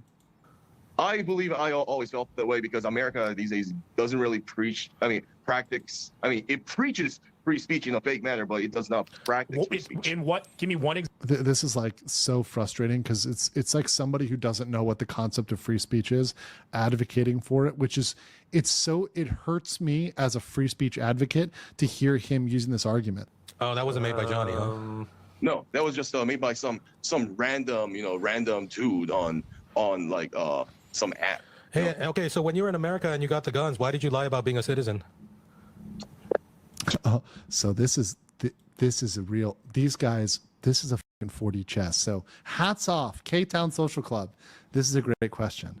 So this is a question that if I am Hank, the only answer in Hank's shoes, the only answer that's correct here is I can't talk about that because I'm still fighting this. I'm still trying to get this overturned. If he says anything about this, it destroys his chances and it hurts him regarding his appeals and everything else, right? But of course, Hank, you can't stay quiet. 2 reasons. I'll be very honest here, right? Thank you. Back then, I was an ultra-nationalist, so I was afraid for ultra-nationalist. Okay. For America or for Korea? America. Okay. So I was ashamed that I was not an United States citizen at that time. So I didn't want to reveal the fact that I am a foreign national, a foreign citizen. Okay, well, you're literally okay. So he's just literally destroyed his case. He just literally said, "Okay, yeah, I was afraid of this, so I lied." So all of his appeals, the tens of thousands of dollars or hundreds of thousands that his mom spent on this, are now flushed down the drain. Any chance he had of appealing that is gone. So also any statements that he's taken or going to give, people can say, well, you've committed perjury in the past. You've actually lied. You said you were a national. You said you were a citizen. You're not, right? You lied. And then you tried all these other methods, to get out of this, right? You tried to fight this. You tried to appeal this, right? You spent all this money on this. And now you're saying it was just because you're afraid? Well, then you're guilty of that, right? Huge blunder. Like at all, whichever nation that might be, And second thing is on the ATF form 4473, it does say that if you are a non-citizen U.S. national, you should identify as a citizen. So, I mean, No, it does not. That is complete. No, that is not. If I'm a permanent resident, right? If you're a non-citizen U.S. national.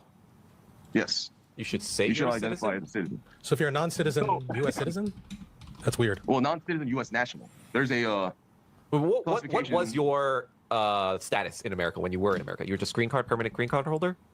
I am a permanent resident, sir. Yes. Okay. Right now, too, because I actually appealed. He lost his appeal. He is not. See, this is the thing. Hank wants to be American so fucking bad, and this is the best thing, man. He does not have a passport. And this is the exact type of person that should not be in here. In fact, here's another little campaign, guys. Here's another little letter writing campaign. Perhaps there's a little bit of support here could be thrown to the DOS, a little bit of information to oppose any naturalization of Han Jong-yu. Right. I think there's really credible evidence that he is the type of person that should not be naturalized, right? Should not be brought in, right? And should have whatever status he has completely revoked, right? There's a lot of grounds here to revoke it, especially with these statements, with these actions, right? Whatever status he does have, right? I believe he is currently barred from the U.S. Completely. So you got, but that's not what it says on the form. It says, are you a U.S. citizen? If you are not a U.S. Yeah, fucking smart guy here pulls it up immediately. Citizen, are you a foreign national legally permitted to reside in the U.S.? Well, 8 USC section 1101. Oh, now he's a fucking lawyer, right? So now he's going to quote some law back. Hey, guess what? You lost all your cases, bro. You lost all of your cases. Finds what a non-citizen U.S. national is. It says even if you're not a U.S. citizen, you owe permanent allegiance to the United States. But that doesn't say anything about saying you're a citizen. Oh, so you have like a legal. You should have been an attorney, huh?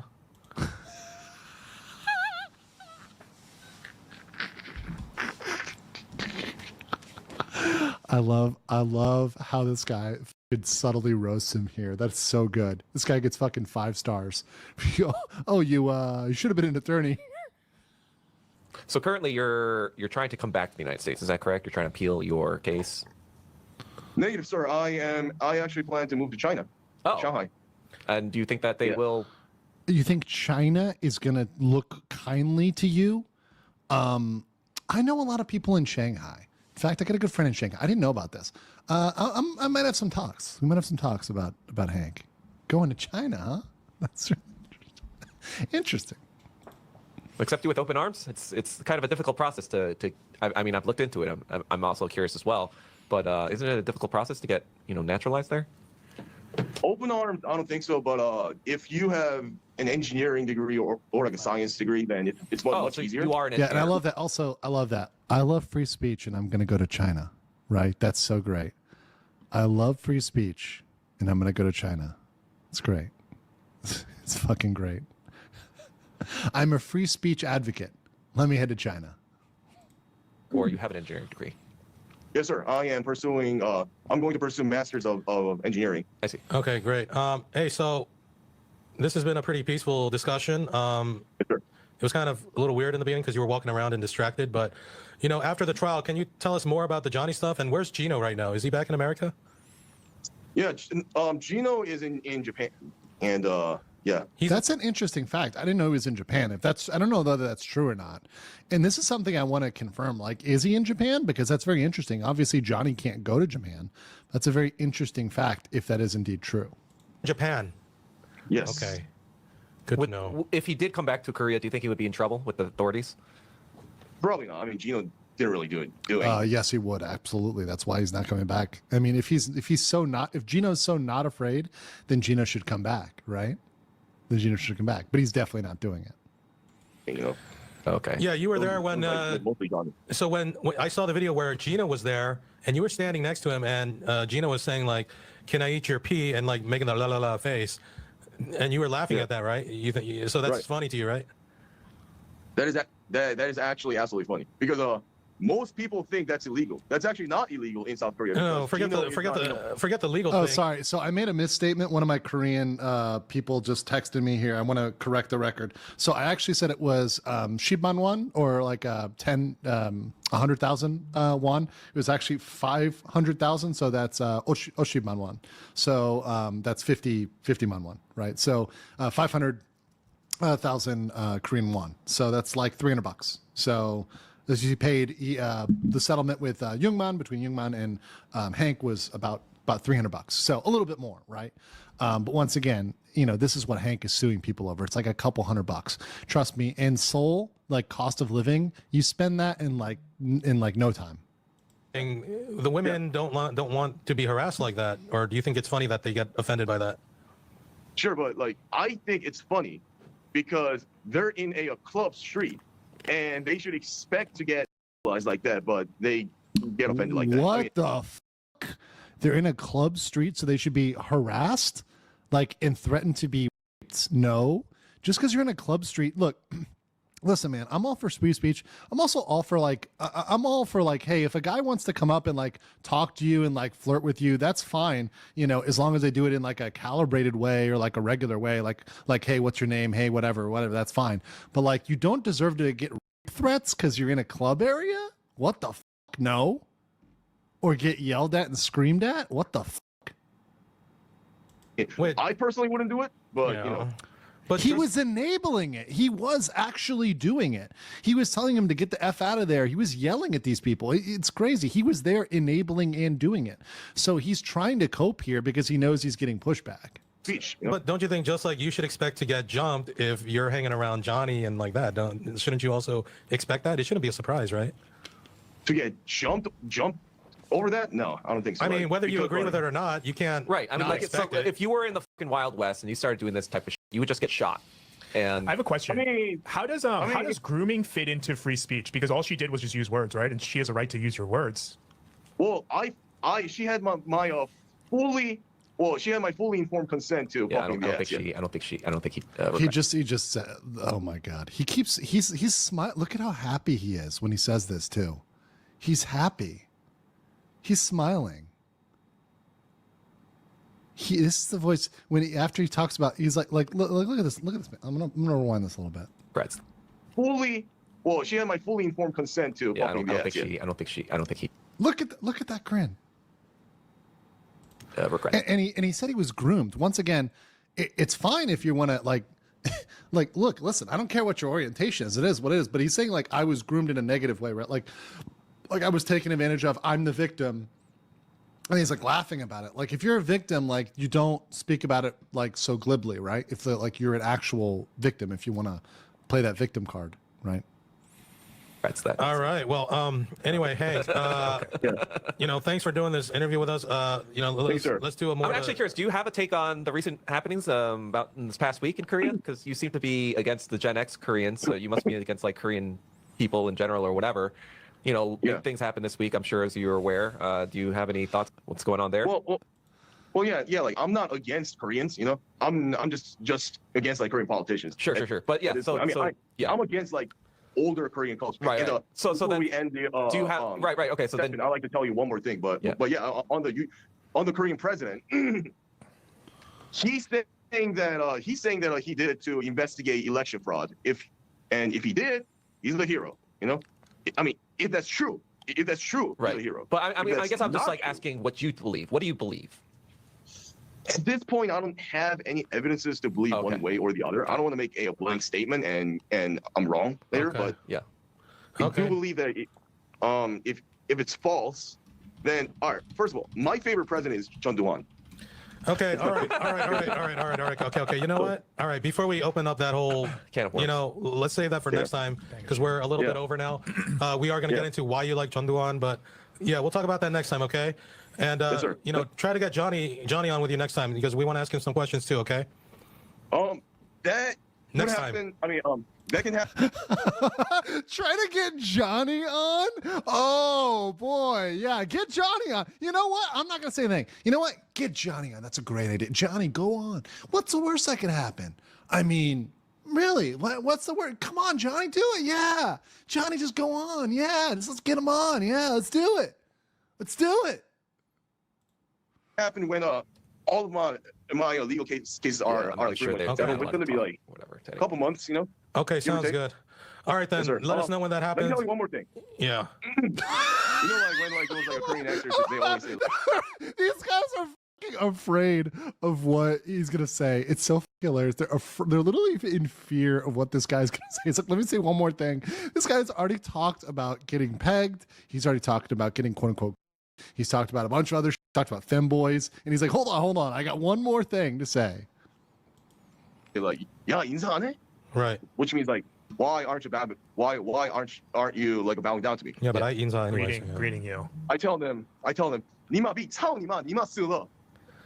Okay. None of us are Chinese, but what does that mean? What does that mean? It's 2024. Yeah, hey. Nima means your mom. Americanized countries in the world.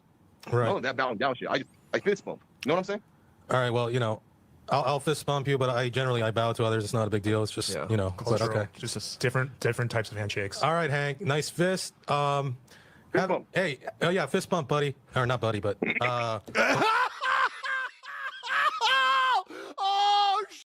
They even realize afterwards, it's like, you're not buddy. He's like, I can't even call you buddy. I can't even call you buddy because you're fucking weird. I can't even call you buddy.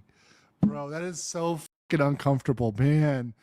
This is gold. This is a gold one. These guys, 5 out of 5 on this. Dongsang. He has to say Dongsang. Dongsang is just like a younger brother, right? In case you guys don't know, but people use it for like anybody who's like younger, right? So like in Korea, it's like there's older, younger. That's a big thing, like oppa for females, right? Dongsang, Hyung, right? There's the different levels. So it's like, Jesus, younger. So it's like, yeah, you're just a kid, just a younger guy. Hey, you have a good time at the gym, okay? We'll talk again next time and get more information, okay? You too, sir. Thank you, sir. All right, peace. Appreciate it. All right. All right, and that was it with Hank Yu. Look at this guy's fucking face here. You finally joined. It was kind of odd. It wasn't crazy, but it was kind of crazy. It was strange. It was quite crazy. It was quite crazy. I don't know.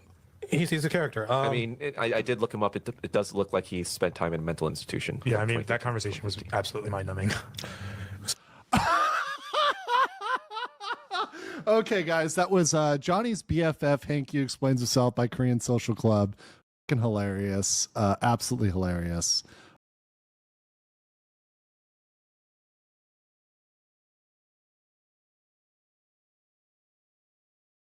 Let's go over to our criminal map. Now, this is something I promised you guys, but it's become a little bit more than just a map. It's grown. It's grown. So I'm going to show you guys right here what I have of this presentation over here in Canva, right? Which I'm going to full screen. So this is my criminal map for Ramzi Khalid Ismail. Now, I actually, so this had a preset like conspiracy board, but I added myself. I spent the time adding little photos and details to make it more Johnny specific. Like, of course, I added the cabbage there. I added the Korean map. I added the soju. I added the Hank. You can see that there. The kick symbol, all that good stuff. That was all added by me. So I hope for those that saw the thumbnail, you appreciate the details on this, because a good old conspiracy board is always nice. I always love a good conspiracy board.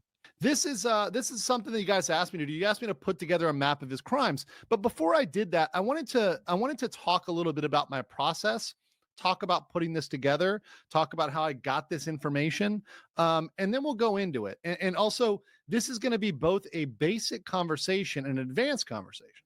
So let's start here. Okay, so how do I get my information? So I get my information from various sources. I get it from over there's the blah blah blah. I get it from news. I get it from internet gossip. I get it from other places. Now I weigh all this information independently and with different weights. So, for example, if some random YouTuber who's never been to Korea and knows nothing about Korea tells me something, I give it very little weight. If somebody tells me something and they have intimate experience with Korea, maybe they've been in the Korean legal system, et cetera, I give it a different weight. I say, oh, well, that they have experience. They're giving it a higher weight. If there's somebody who is deeply experienced, I give it an even higher weight. If there's somebody that I know is credible and can provide sources to prove they're credible, I give it higher weight. So that's sort of my ranking there when I'm taking in information. Next, and the Phoenix Wright, obviously, for those that don't know, the little anime-looking attorney, that's Phoenix Wright. It's obviously made as a meme here. I'm talking about attorneys. I get information from attorneys, including Korean attorneys. Now, there's a very good reason why most attorneys in Asia do not want to directly report on cases. And this is something I've spoken about. One of the reasons why, of all the legal channels, it's really got to be a foreigner that's reporting on it most times for two reasons. Number one, if you get something incorrect or if you make a misstatement, that can impact your firm deeply. It can also conflict you out from representing certain types of people, certain clients, right? It can cause problems. And the second, and this is a really big thing, is defamation. The defamation rules here are wildly different. Several attorneys, including foreign attorneys that are in Korea, have told me they do not want to say anything about this case because of the defamation rules, right? Now, could they be covered under public interest? Yes, but they might be dragged into court to fight that.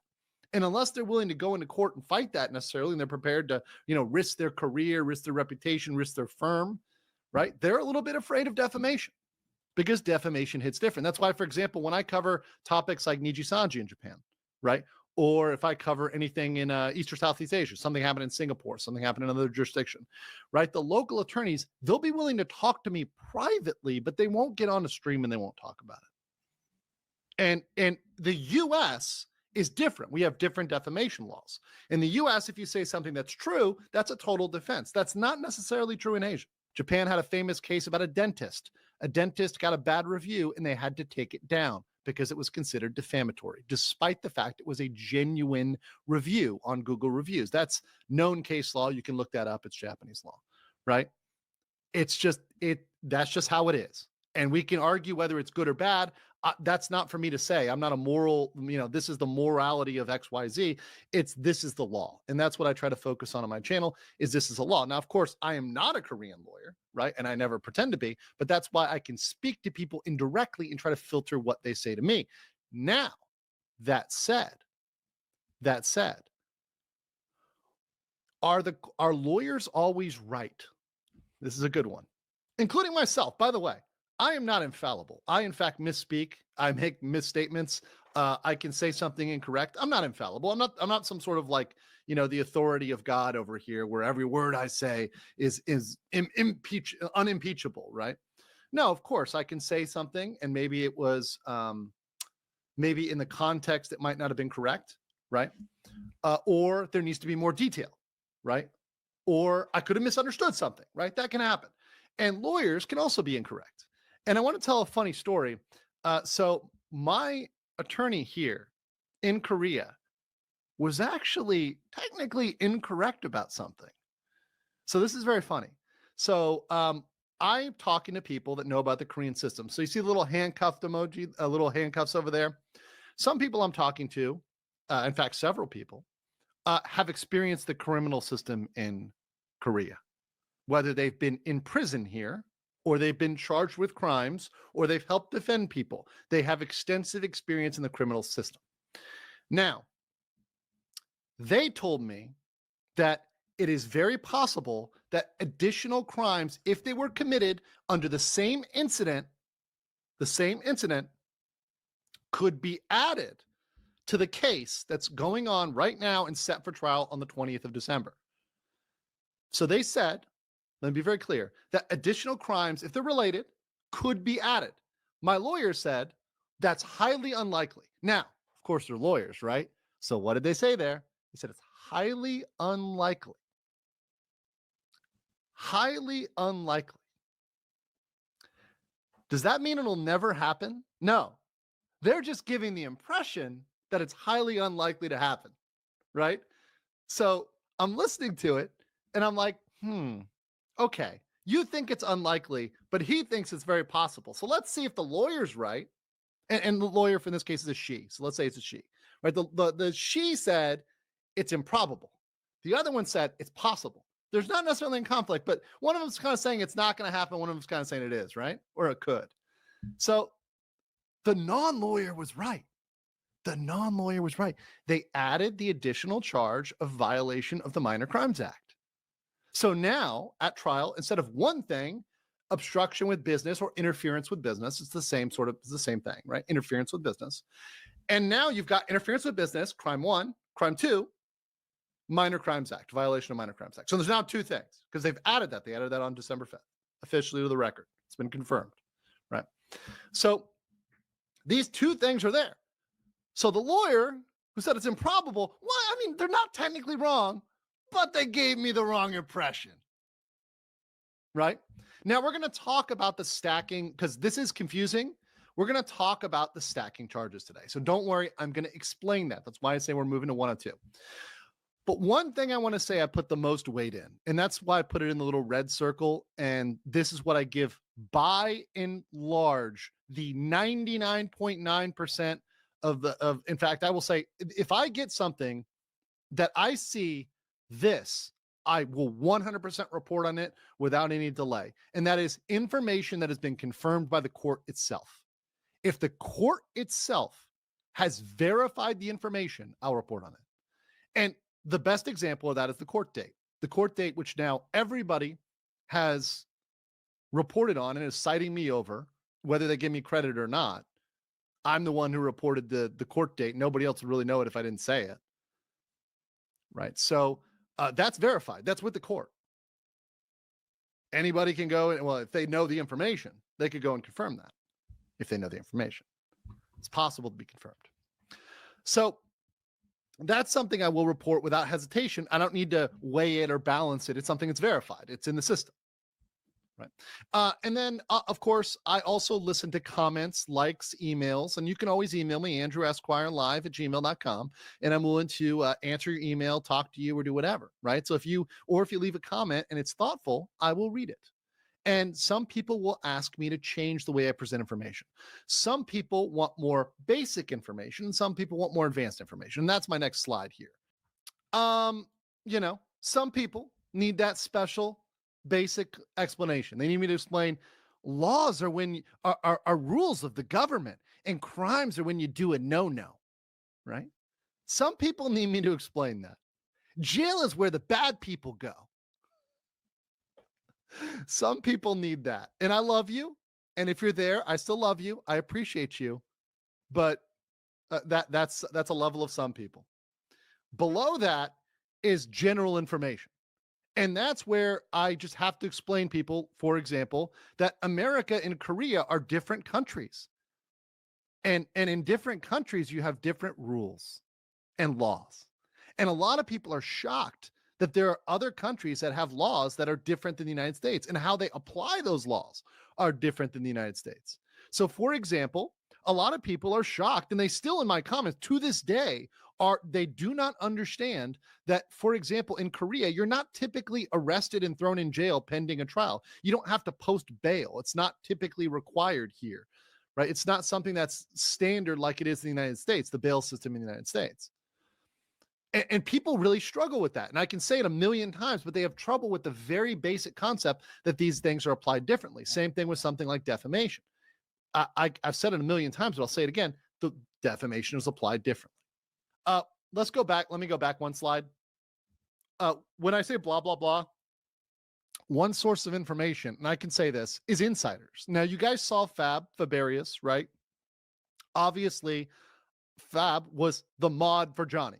So now I've interviewed him, you guys know, and obviously he was Johnny's mod. He had inside information. And he's not the only one, right?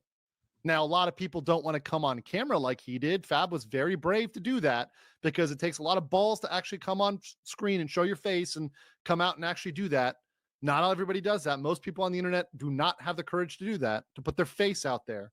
They'll make a video without their face, without anything else, and they'll talk or they'll talk smack or whatever else behind an avatar on a forum somewhere else. But he came out there on video, and I respect him for that. But there are other people out there too that have given me information that may not want to come on camera. And in fact, I would say that's the majority of people. That said, let's continue. So then we have specific information. This is where we're going today. And I know that a lot of people, if you are Korean or you have Korean background, you might think, Andrew, the stuff you're explaining is basic. In fact, you might even think that what I'm saying is not totally accurate. It's an overgeneralization or oversimplification. Because to you, you already know the general things. And you're focused on the specifics. And so we're going to move more down that line. Today, we're going to talk a little bit about something that is specific, and it is a little bit more nerdy and procedural. And where you win or lose is in procedure. It's nerdy. It's super nerdy. It's super specific. It matters, but it's specific. And it's hard to go down and talk about that specific stuff without first laying a general background and some basic comprehension. And then at the bottom of the triangle, and you can see, I know you guys know that meme, that actually, that's the comic book guy. And in the legal world, we have the comic book guys. They're out there. Oftentimes, I'll get a specific comment on my video, or I'll get an email, or I'll get something else that's very hyper specific. And if I can correct myself or make a clarification, I will do that. I appreciate if people can email me and issue me any comment they want to have on that. But some people just want to comment before they say anything, but that's fine. I get it. But sometimes the hyper specific thing is hard to talk about before you get a general background and before you get a general basis, right? All good memes. By the way, the top one, the kind of like wedge head, is from the midwit meme. If you guys haven't seen the midwit meme, I actually really like the midwit meme. But anyways, all right, so let's move into this. So we're going to start with super basic. This is for the real simple folks. This is for the simple jacks. Some of you have never been to Seoul, and some of you don't even know what Seoul looks like. So I created this little map here for you guys that probably never been to Seoul. You may not know what it looks like. This is a wild oversimplification. In fact, it's of course not technically accurate, right? It's in fact kind of off a little, but it's a general little map of Seoul to show you where things are and what happened. It's a cute map. It's not accurate, obviously, like to the millimeter, but it's close enough. And it shows you some things around Seoul. In fact, this is kind of more of a tourist map. You've got the Gimpo Airport, which is the old airport, used to belong to the U.S. Army before it was transferred over to Korea, and is their main domestic airport for Seoul. Also does some international flights to shorter destinations, China, Japan, primarily. You can get flights there. But then the main airport, the big airport, international airport, is Incheon, which is out of this picture, not even in this. So Incheon is out. This is just focusing on Seoul, and really not even the Seoul metro area, just kind of the districts of Seoul itself. You've got the 63 building, that's in Yeouido. That's one of the Hanwha buildings. You got the National Assembly. If you guys saw the big protests and all that going on, that was at the National Assembly building. And right above it, across the river, now that river in the middle is the Hangang. It's the Han River. So you got the river right down the middle of Seoul. You've got the World Cup Stadium, and where that laser pointer is, the red laser pointer, that is Hongdae. Now, obviously, it's a generalization, okay? That is a generalization. You're going to see more specifically, but that is Hongdae. Hongdae is important because currently the crimes with which Johnny is charged are going down in Hongdae. Okay, so that's where it is. That's where it's at. So the red dot, and pay attention because this is going to be very relevant, is what we're talking about for the crimes he is charged that are going to trial. So what is going to trial is only in Hongdae. Now, look at the other side of the map. Look at Lotte World. It's in the bottom right, Lotte World, L-O-T-T. That's in Jamshil, an area called Jamshil. That is on the other side of Seoul. It's also right next to the Olympic Park as well. It's generally a newer area that was built up later in time. Also, before that, in the middle, is there you see Gangnam in the lower south? Gangnam and Coex. That's actually where I am. I've always stayed in Gangnam when I've lived in Seoul. I've been in Seoul about 3 years, time here on and off for a bit, probably going on 3.5 now. I once again officially have an apartment in Gangnam, right? So I'm still in Gangnam, mostly because it's easier for Westerners to lease here. They have very flexible lease terms, which are easier for Westerners. Korean rental is actually very interesting. It's a whole separate topic. They have a very interesting system, including a system called Jeonse, which is very specific to Korea, and it's very unique, very interesting. There's some pyramid type things that can go on with that, but that's a whole separate issue explaining Korean housing, Jeonse, all that good stuff. But I'm down in Gangnam, right? That's in the central. Yes, Oppa Gangnam style. Yes, they have a statue by Gangnam Station doing the horse dance. Then north of that, you've got Itaewon. Now, Johnny Somali was in Itaewon. He did do some things in Itaewon, including defacing the statue. Itaewon is near the old base, the old Yongsan base. It is right in the middle of the city, and it's one of the biggest military bases out there, period. And in fact, if you think about it, Yongsan, the base in Yongsan, it's right in the middle of the business district of a city. There is no other city in the world that I can think of that the U.S. had a base in the middle of the city. Seoul's really the only one. It's kind of crazy. And then you have right about that Namsan Tower or Seoul Tower and Seoul Tower. You got Seoul Station. And then you've got a lot of the palaces, the walls, stuff like that, the Hanok Village, all that good stuff. That's in the north. Now, Johnny did his apology in sort of the northeast. And I'm going to point out to you exactly where he did that. But now you guys have a little bit of a general thing. Now, mind you, he is only at trial for Hongdae. He is not facing trial yet for Jamshil, for anything he did in Lotte World. This is very relevant. Let's continue. Okay.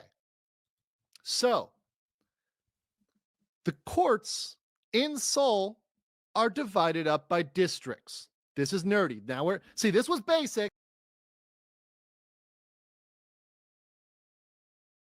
Okay, this was basic. Now we're getting more general, right? And we're about to get advanced. Okay. So hang on to your butts. We're class, hold on. We're getting a little more advanced here, okay? So Seoul is a very big city, and there's a lot of things that go down, a lot of crimes. A lot of crimes happen. And one court does not handle all the crimes in Seoul. In fact, they have, let me count, 1, 2, 3, 4, 5.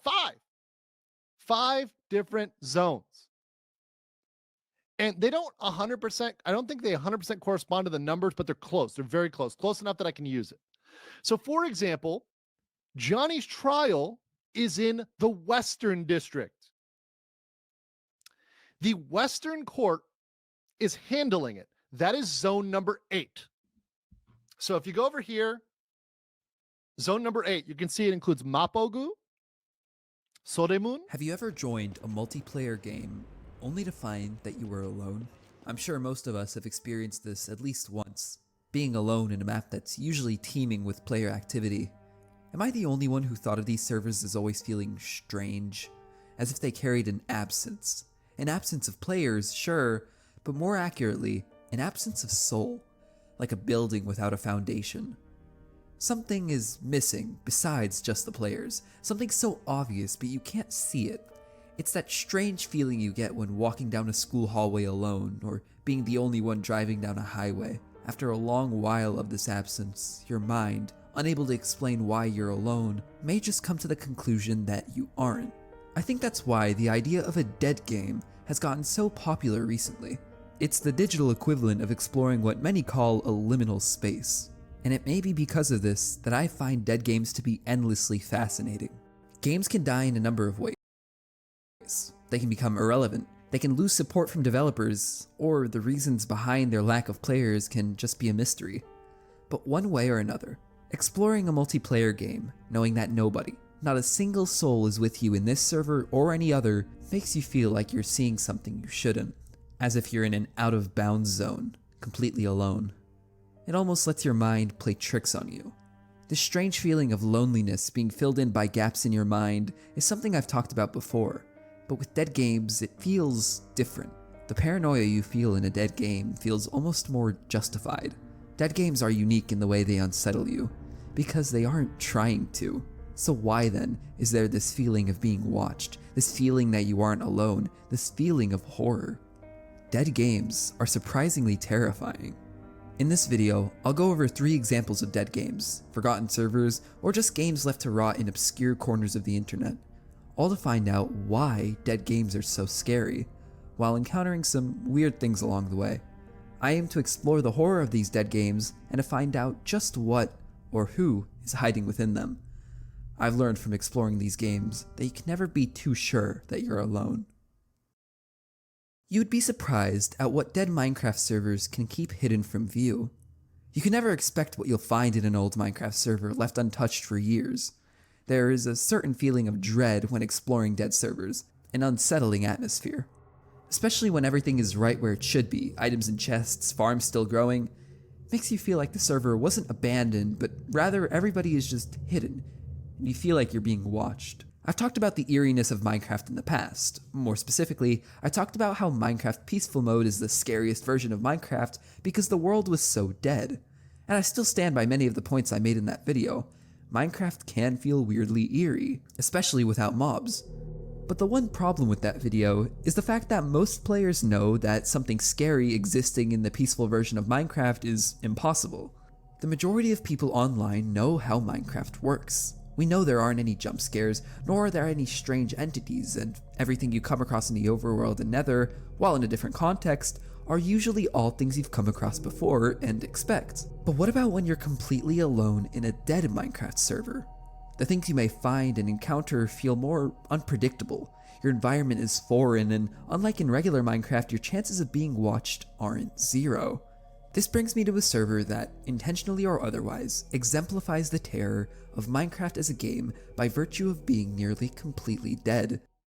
The first thing you need to know about the server Minecraft Online is that it is debated whether it is the oldest server in Minecraft history. The server was created within the same hour that Minecraft multiplayer was even added. Minecraft Online is just regular survival, only there's a very strict no griefing policy, and structures on Minecraft Online have not been reset in nearly 15 years. But in the modern day, despite all these untouched relics from past decades, it remains nearly dead, with only 15 to 20 people ever online at once. And that number might as well be zero, considering you'll more than likely never come across a single soul when traveling through the world past spawn. As a result, the world feels abandoned, like all of humanity somehow disappeared and left you behind. This gives you a feeling of uncanniness. So many buildings, and yet not a single person to take credit for them. The buildings and environments felt sort of like the liminal spaces I talked about in the introduction, both because they lay here abandoned and potentially are from a nostalgic era, and because what you'll find on this server is just so random, just like some liminal space images can be. A church so massive it leaves your render distance towards its end, an underwater canal that stretches infinitely in both directions, a sewer system seemingly placed for no reason. It feels like coming across an ancient ruin, but unlike the ruins of an old city, Minecraft Online isn't worn down. There aren't any indications of its age, so you feel like instead of slowly being abandoned over years, Everybody left in a hurry for some reason, and the world was left behind as it was. This contributes to a subtle feeling that the map of Minecraft Online isn't abandoned. The fact that a place so old can look so new leads you to believe that you're not alone here. It almost gave me the feeling of being watched, like I was supposed to believe I was alone in this dead world, even though I wasn't. The best feeling I could describe while exploring was paranoid. This all leads me to a place I found on the server that was so random, so ridiculous, and yet so oddly unsettling. In the underground canal, not drawing any attention to itself whatsoever, is a place that, according to various signs, is called Zanpai 3000's Mansion. And as it stands, Zanpai 3000's Mansion on Minecraft Online is the strangest, most disorienting, and most plain unsettling thing I've ever come across while playing Minecraft or any other multiplayer game for that matter. And nobody knows about it. You think I'm overreacting, but I promise you I'm not. Just let me explain. You start, or at least I started, in the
Sunpyeong-gu. And those are districts, right? So these 3 are within the Western District. That's in Mapo. He did his crimes that he is at trial for in Mapo, in Hongdae. So, and actually, fun fact, the Western Court also includes Itaewon. So a lot of the drunk people and the party animals, they get handled by the Western Court. And they have a zero tolerance. The Western Court has a zero tolerance for obstruction of business or interference with business. They have a zero tolerance policy. So they were very happy to prosecute that. But if he'd done that in the Southern District or the Central District or the Eastern District or the Northern District, they may not have actually charged him with interference of business. They might have charged him with something else, but they might not have charged him with that. But so he kind of fucked up by messing around in the one district that does not play with interference of business. So he screwed around in the entirely wrong district. So, by the way, the Southern District is down there here, the South and Southwest over here. You can see that over here. And then the Centrals, of course, gets Seocho-gu and Gangnam, right? So that would be, if I commit a crime right now where I'm at, I would go to the Central District if I committed a crime, which I'm not. But I am a rule-abiding visitor and rule-abiding resident when I'm a resident. There's a Northern District. The Northern District is, in fact, where he did the apology. He did the apology up here in Dobong-gu, right? So you've got that up there in the north. And number 2, we'll say number 2. So that's the Northern District. You've got the Eastern District as number 4. That is where Lotte World is. So the Eastern District, Sonpa-gu, that's where Jamshil is. So that is where the crimes went against Lotte World. So let's go over here. So we're using the same map. So don't confuse you guys. I know it's getting more specific, right? Same map over here. All right.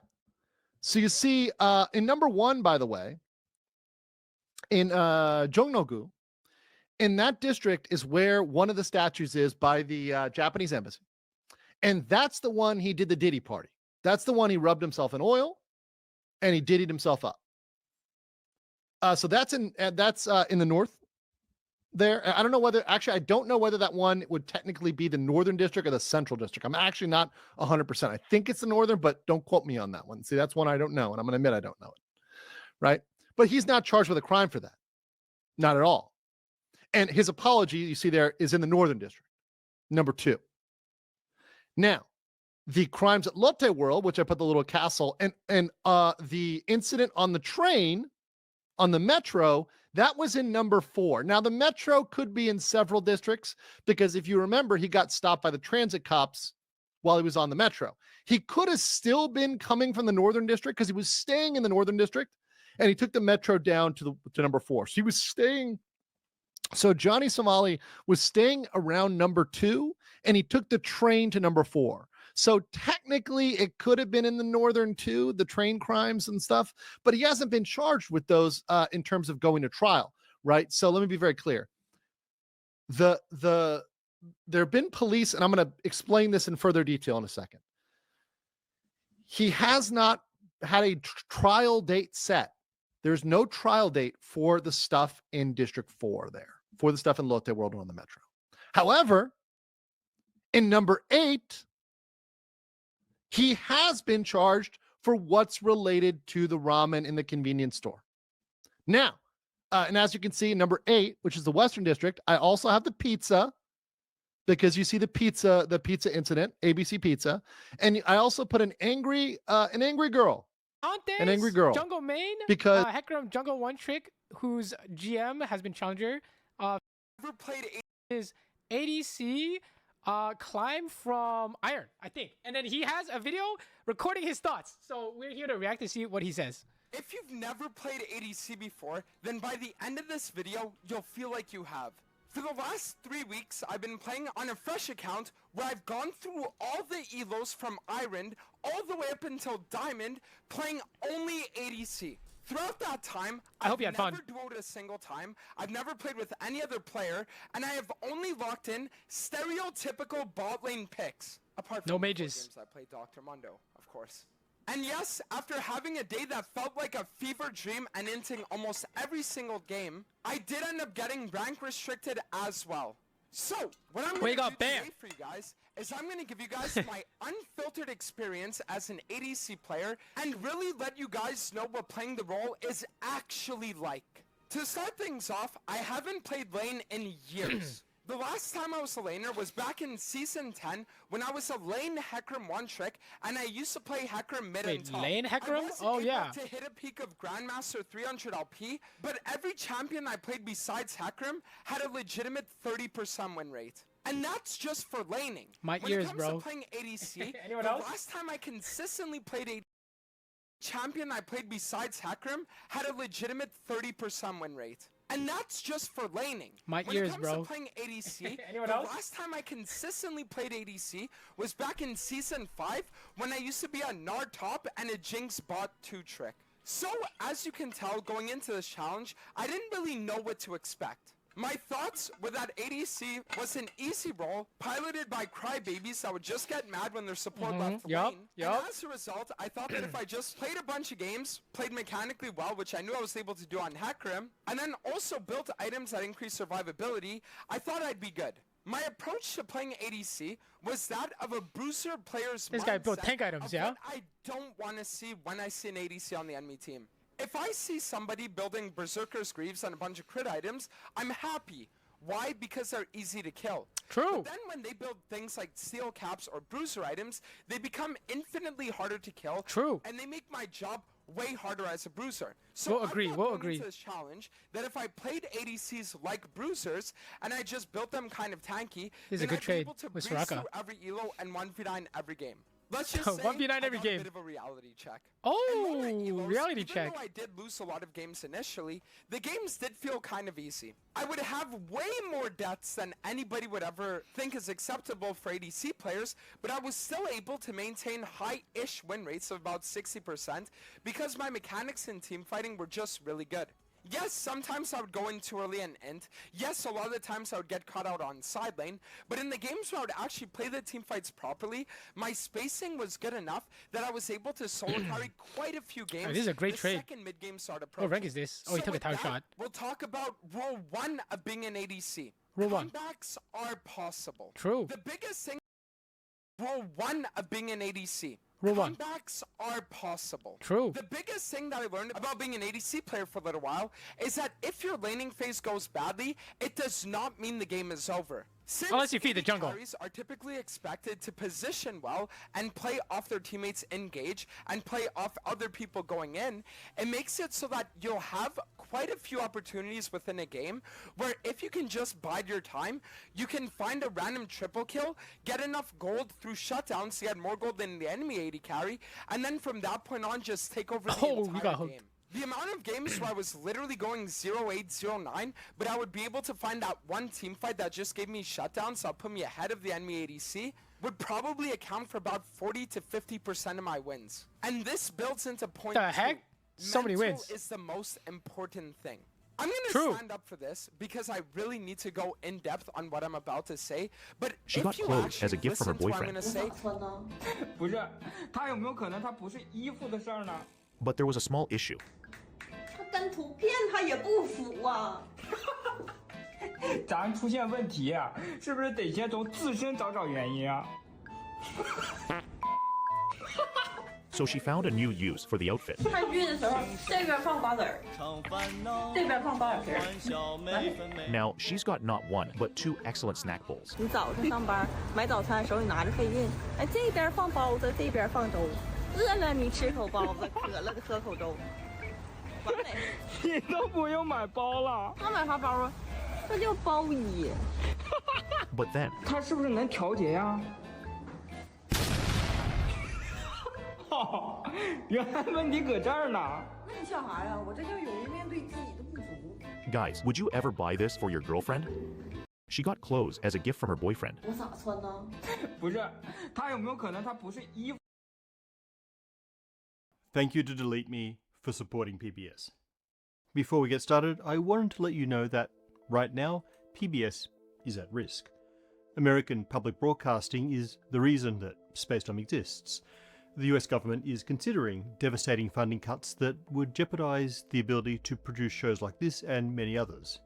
If you're located in the US and interested in supporting PBS's mission, visit protectmypublicmedia.org to make your voice heard. Thanks, and now to the video. Big things are made of smaller things, and those smaller things are made of smaller things still. That's reductionism in a nutshell. And digging our way to the smallest layer has been one of the primary goals of physics forever. But what if, just before we reach the bottom, we find out that reductionism fails?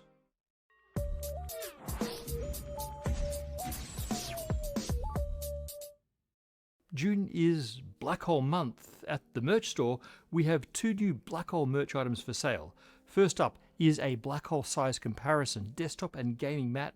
This 32 by 18 inch mat shows a NASA accurate comparison of the supermassive TON 618 black hole compared to the M87 and Cygnus A black holes.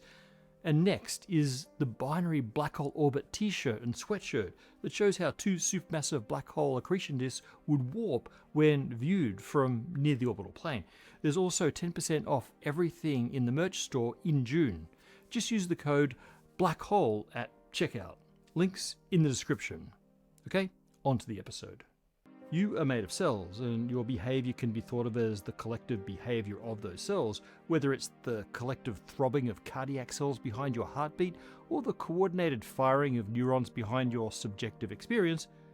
We don't need cell biology to describe your pulse rate, we just need a number of beats per minute. And we don't need the neurophysiology of ion channels and action potentials to understand your fear of clowns.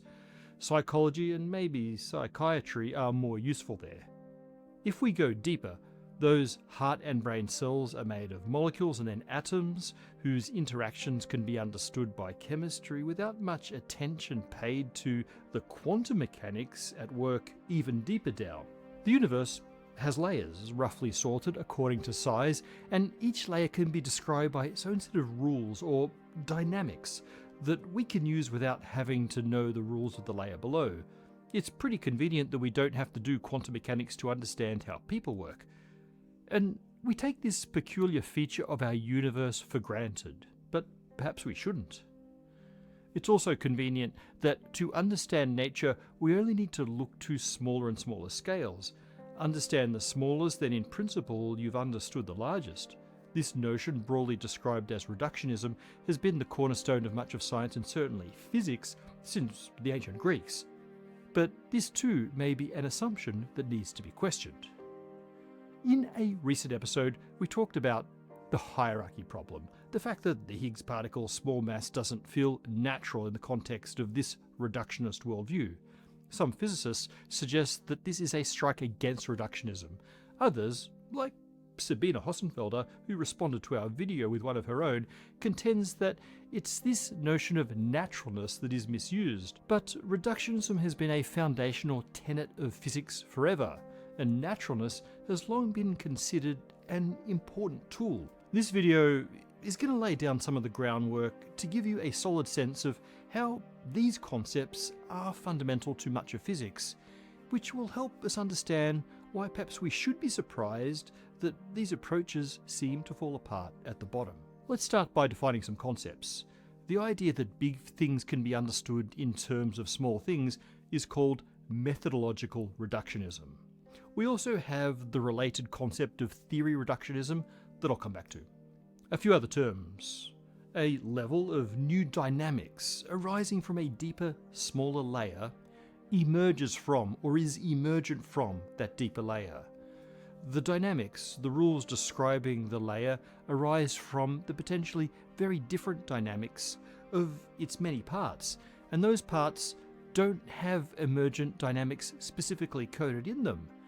If the emergent dynamics can be described without any reference to the underlying dynamics, we say that the emergent system has dynamical independence. Perhaps the simplest example is in thermodynamics.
where the positions, momenta of countless particles, literally 10 to the power of 27 independent-ish numerical properties or degrees of freedom in the air in a typical room, reduced to a few tightly related variables: temperature, pressure, density, and volume for an ideal gas in equilibrium. Or take fluid flow. The Navier-Stokes equations predict the time-dependent behavior of fluids with incredible accuracy, relating the density, momentum, various stresses, etc. of the fluid with no reference to the nature of the individual particles making up the flow. Their properties are subsumed in the global parameters of the fluid. For example, the maddeningly complex attractive interactions between fluid particles just become a single number, the viscosity. There are plenty of other examples where constituent particles of a system have no knowledge of the emergent dynamics, from the patterns within a murmuration of starlings to skyrmion knots in magnetic dipole arrays. In physics, a theory that works in a particular narrow range of some parameter space is called an effective theory. Newtonian gravity is an effective theory of the more general relativity, with Newton only working in cases of relatively weak gravity. The most prominent type of effective theory in physics is the effective field theory, which is what it sounds like, an effective theory that's also a field theory. That means it describes properties that extend through space, like in fluid dynamics or general relativity or quantum field theories. In an effective field theory, the restriction on validity of that theory is size scale. The component parts of an EFT, be they particles of air or quantum elements of the fabric of space, are small compared to the emergent field. Zoom in close enough and our EFT fails. Things like temperature and viscosity become poorly defined and then meaningless as we enter the realm of individual elements. But zoomed out far enough, the underlying elements are so numerous and so small compared to the EFT scale that this behavior can be averaged over. Their statistics are highly predictive, even if the individual elements are not. We say that an EFT integrates over the many degrees of freedom of its underlying elements. We also call this process coarse graining, in that our pixel scale is coarse enough that we can't resolve the underlying elements. At this point, we see ensemble parameters. We find relationships between those parameters. Sometimes those coarse-grained relationships are exquisitely reliable and robust, and the erratic behavior of the underlying parts is no longer needed to predict the system's behavior. This is the dynamical independence that I mentioned. But an effective theory breaks when we move beyond the range of validity. An effective field theory breaks down below a certain size, when the graining is too coarse to capture the increasingly important behavior of the constituent elements of the emergent field. A key requirement for an effective field theory to work is a separation of scales. It has to be big enough compared to its parts that it's not overly sensitive to the random messiness of those parts. Here's an example of pushing an effective theory too far. At the end of the 19th century, physicists were trying to calculate the spectrum produced by hot objects, the blackbody spectrum, the light radiated by particles colliding or vibrating with thermal energy. Based on the assumptions of classical physics, physicists were able to correctly calculate the spectrum produced by hot objects, but only for the low energy, long wavelength end of that spectrum, the infrared or IR in the case of the sun spectrum. When they tried to calculate the short wavelength or ultraviolet UV side, they found that high-energy particles contributed far too much intensity, causing the spectrum to brighten indefinitely in that direction. The calculations didn't match reality. This was the so-called ultraviolet catastrophe. It was solved when Max Planck realized that classical physics didn't give a good description of how particles vibrate, and that description got worse the higher the energy. His solution was the birth of quantum mechanics. We've talked about it. The ultraviolet catastrophe resulted from pushing classical mechanics beyond its limit of applicability. By analogy, we often call the limit of an effective theory the UV cutoff. That's the energy where it stops working and we need to transition to a more general, more true description. In this case, the more true description was quantum mechanics. By the way, once we're in the quantum realm, the UV cutoff corresponds both to a maximum energy of validity and to a minimum size, for reasons we've discussed. Let's step back for a second. We can describe the world in terms of effective theories that are emergent from deeper theories. Those deeper theories are, in principle, more fundamental, but in general are themselves also effective theories with their own UV cutoffs. They are coarse grainings of something even deeper. This process of zooming into smaller and more fundamental layers of reality has led us through classical physics to quantum mechanics with an ultimate eye to a single most fundamental theory. Via this methodological reductionism, we hope to also achieve the other type of reductionism, theory reductionism, which proposes that all effective theories are just different manifestations or special cases of a single underlying master theory, a theory of everything. At least that was the hope. But we saw hints that this program might be in trouble when we looked at the hierarchy problem recently. Let me refresh your memory. Let's go all the way down to the smallest scale at which we have a well-tested field theory. That's the standard model of particle physics, which describes the elementary particles like electrons and quarks in terms of oscillations in the quantum fields. If we accept the premise of theory reductionism, then all of nature should be explainable in the context of that single master theory. The standard model is not that theory because it doesn't include gravity. This makes it an effective field theory, a coarse graining of something deeper. But where is the UV cutoff of the standard model? We might argue that it's at the deepest layer of all. It could be at the size scale of the Planck length at 10 to the power of minus 35 meters. That's around 17 orders of magnitude smaller than the scale of the heaviest of the standard model particles. This is where we know that general relativity and quantum mechanics come into hopeless conflict, and so both of them fail as effective field theories, and we need a theory of quantum gravity. So the quantum gravity scale could be our UV cutoff. But many physicists argue that the cutoff is much closer in energy to the standard model. That makes sense if we take our lead from the ultraviolet catastrophe. Max Planck solved it when he showed that contributions to the blackbody spectrum by high-energy particle oscillations are suppressed in the more true quantum theory. This suppression kicks in at the same energy where the classical theory stops making good predictions. So where does the standard model stop becoming predictive? Some would argue that it's when we try to predict particle masses. Particle masses are a free parameter of the standard model, something measured in labs rather than actually predicted by the theory. But as good reductionists, we expect that the mechanism explaining these masses is hidden in the deeper layer, beneath the standard model's UV cutoff. It's a bit confusing because the mechanics of the standard model, quantum field theory, does actually kind of explain mass, at least in principle. Mass arises from a type of interaction with quantum fields.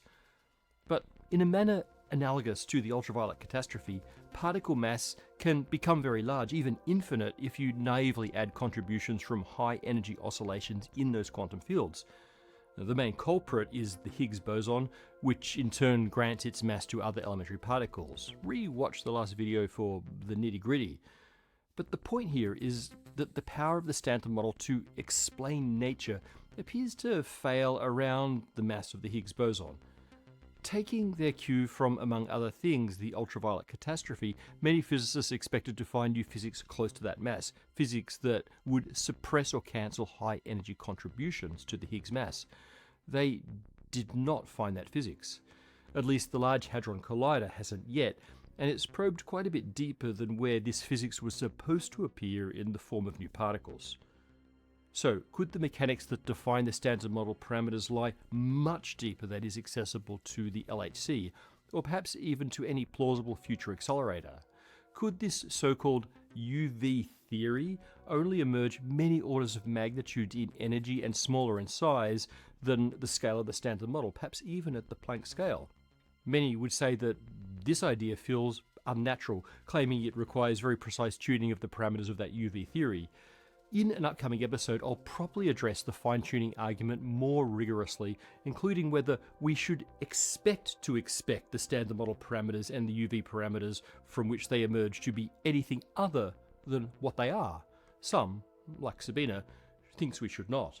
For now, I want to wrap up with an illustration of the strangeness of the situation in terms of size, not energy. What is the typical separation of scales between familiar, dynamically independent levels? Think starling flocks to individual birds, to bird cells, to molecular machinery, to atoms, to the elementary particles of the Standard Model. We zoom in 2 to 4 orders of magnitude each time, and then we have this chasm that could be up to 17 orders of magnitude between those elementary particles and the deepest possible layer. There's as much difference between the Planck scale to the scale of the Higgs as there is between the atom and the blue whale. Imagine we tried to find out what blue whales are made of and we found no supporting structure for 17 orders of magnitude. No organs, no cells, no molecules, just atoms of blue whale that somehow managed to get their act together to make a cetacean. This is a problem because it gives us a sense that the atoms knew what they were trying to build, which contradicts the whole idea of our methodological reductionism. The parts should not know about the whole. Emergence goes from small to big. This requirement is a bit more nuanced than that. There is feedback between the generating and emerging layers. For example, a cell can't live without its host organism. Molecular machinery requires the stable environment of the cell. Even the lowly quark can only exist in composite particles. There's a feedback between scales. Small generates large, large stabilizes small.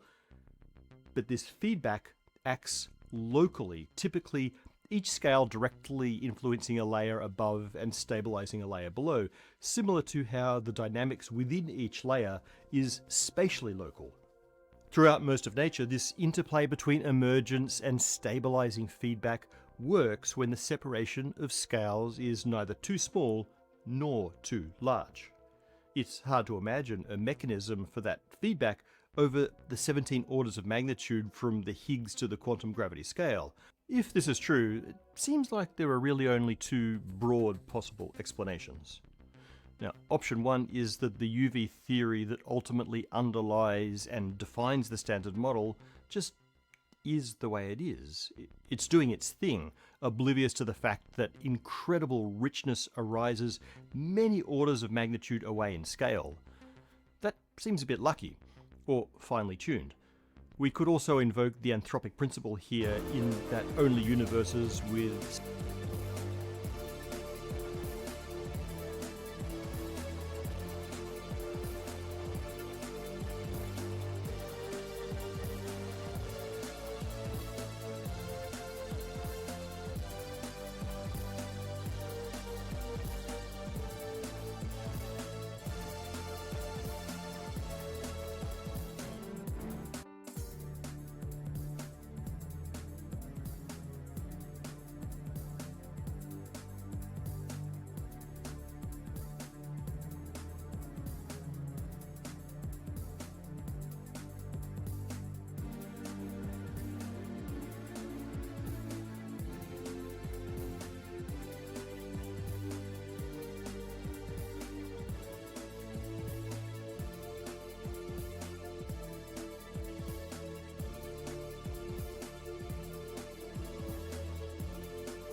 quality end up getting observed by blue whales, presumably.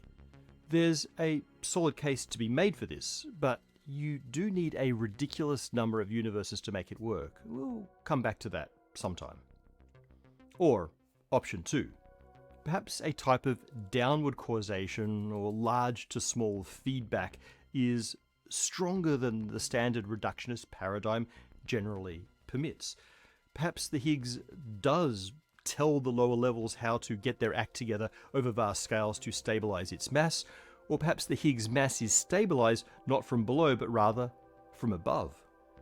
The general term for this kind of anti-reductionist reversal of influence between the small and the large, the ultraviolet and the infrared, is called UV-IR mixing. And there are some strong motivations to think this might be an answer. We already see UV-IR mixing in one very familiar case, that of gravity, but that's also for another time. In either case, something weird and cool is going on at the bottom of reality, and the clue is in the separation of reality's emergent layers, from blue whales down to the quantum fabric of space-time. Thank you to Delete Me for supporting PBS. Delete Me was built to safeguard its members from data brokers, companies that compile detailed interconnected profiles by scraping public records, mining social media, and purchasing commercial data. These profiles are then sold to various industries, usually without the individuals ever knowing. So, how does Delete Me work? Their platform searches through hundreds of data broker sites, identifies where your information is exposed, and issues My favorite Amish dessert. Start with 1/4 cup peanut butter, 2 cups powdered sugar, and use a fork to make crumbs. Once you got your crumbs, put them in a pre-baked pie crust. Now you're going to get another 1/4 cup peanut butter, a small cheesecake jello and some pudding mix, and 3 cups milk. Combine. Add in 4 ounces of Cool Whip. Fold gently. Place that on top of those crumbs. Smooth the edges. Add the rest of the crumbs on top. Refrigerate for 4 hours. Cut yourself a slice. Take a bite and enjoy. So easy and so good. You gotta try it.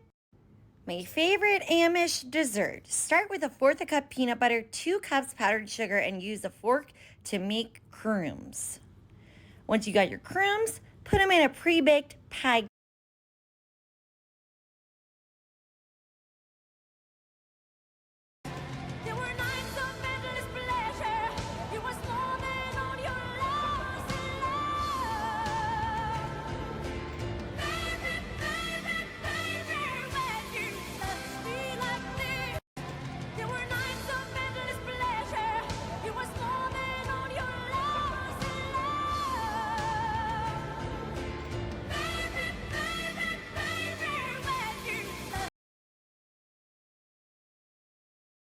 official removal requests. It also provides continuous monitoring to quickly catch and address any resurfacing data, as well as protect and prevent things like doxing, harassment, or identity theft. With a family plan, Delete Me extends these protections to linked individuals to help minimize household exposure by disrupting how brokers infer relational connections. You can get 20% off Delete Me consumer or family plans at joindeleteme.com/spacetime with promo code spacetime. There's a link in the description.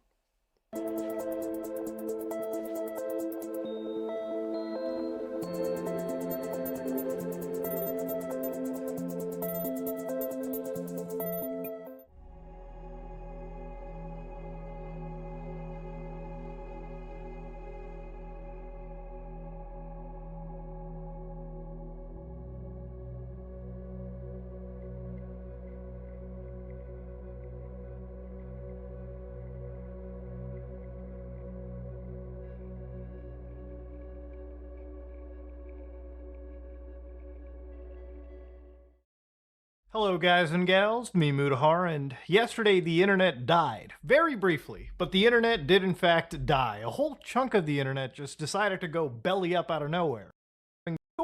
If you were playing games on Steam, well, you're probably a bit unrelated, but if you were playing the Pokemon TCG, You've got some issues. Were you watching Netflix? Absolutely facing what appeared to be a little bit of issues around those times.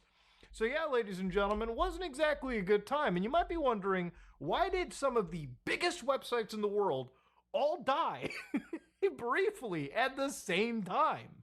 Well, ladies and gentlemen, it was because Google made a mistake.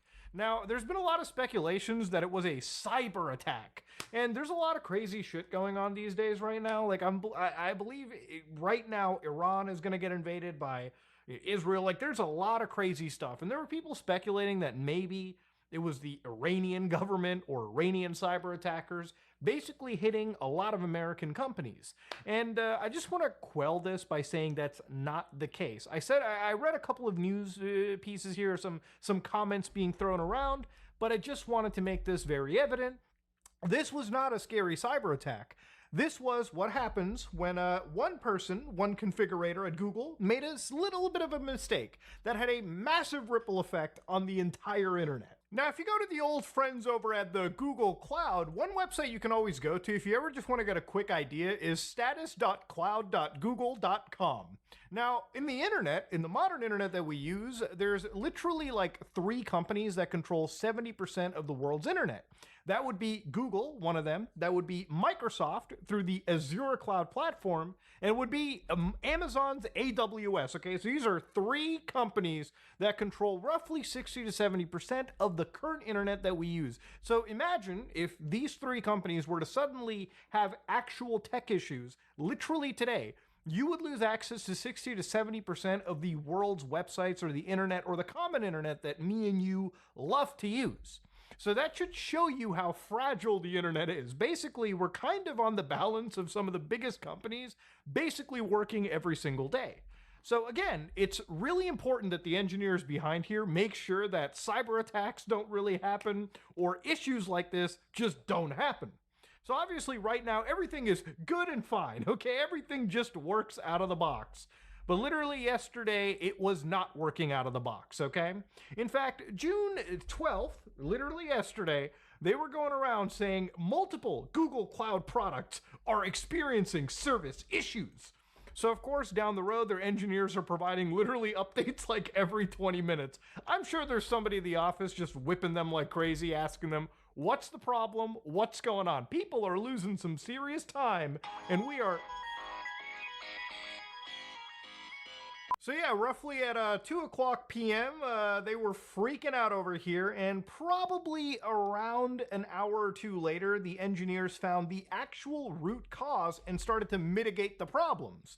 So at this moment in time, the engineering teams were like, yeah, we were starting to see things come back, but even then, they did not have an ETA for a full service recovery. Of course, thankfully, almost 2 hours later, they finally did find out that yes, we will recover within less than an hour. So there was a misconfiguration that actually happened in something known as the Identity and Access Management Systems at the actual Google Cloud, okay, which caused a ripple effect that, of course, obviously affected tons of companies. So Spotify, Discord, Snap, Shopify, Replit, Anthropic, all these companies were basically being hit one by one by one. Even Cloudflare, these guys are huge when it comes to the CDN game on the internet, okay? Again, the internet is basically propped up by some of these big companies. Everything is in the cloud, okay? And I'm gonna get to exactly why that's a little bit scary just after we talk about the technicals here. So yeah, Cloudflare goes, yeah, we suffered a significant outage that affected a large set of critical services. So they go through every single service that got hit. And they basically said it lasted 2 hours and 28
right? And it affected all of their customers and everything out there. So obviously they're pretty sorry about it, because the last thing Cloudflare expects is the technology that they're using to just suddenly go belly up on them. Because honestly, they could probably try to fix whatever's on their end, but if the problem lies at another company in California, there ain't much you can do other than basically hope that they get their shit together. Maybe you can work with them a little bit, but yeah, it was basically the internet was hanging by a thread a little bit. But of course, thankfully, they said this that this was not the result of an attack or any massive security event. This was literally just an engineer misconfiguring something. Now, if you're wondering, is there going to be some firing going on?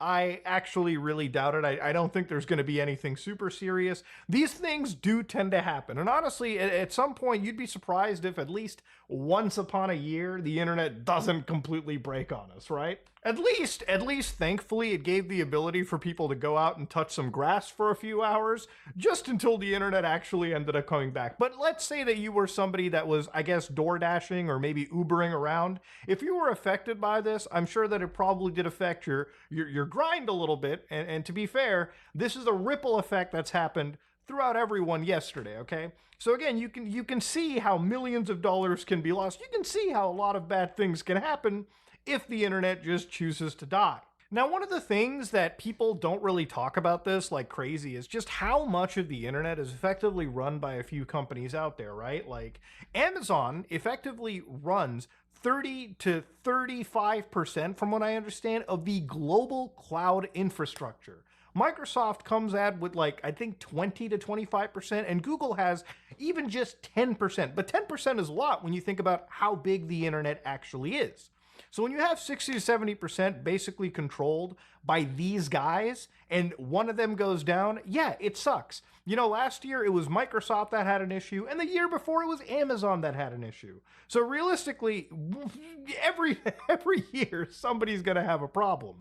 Now, even when it comes to things like content delivery networks, obviously things like Cloudflare provide, I believe, like 20% of the CDN reverse proxying to all the world. And then the only other company that's equivalent to them is Akamai, okay? So again, even when it comes to CDNs, like 20% of the CDN reverse proxying to all the world. And then the only other company that's equivalent to them is Akamai, okay? So again, even when it comes to CDNs, there's not really a whole lot of individual companies. There's maybe two companies that basically every other large company calls for.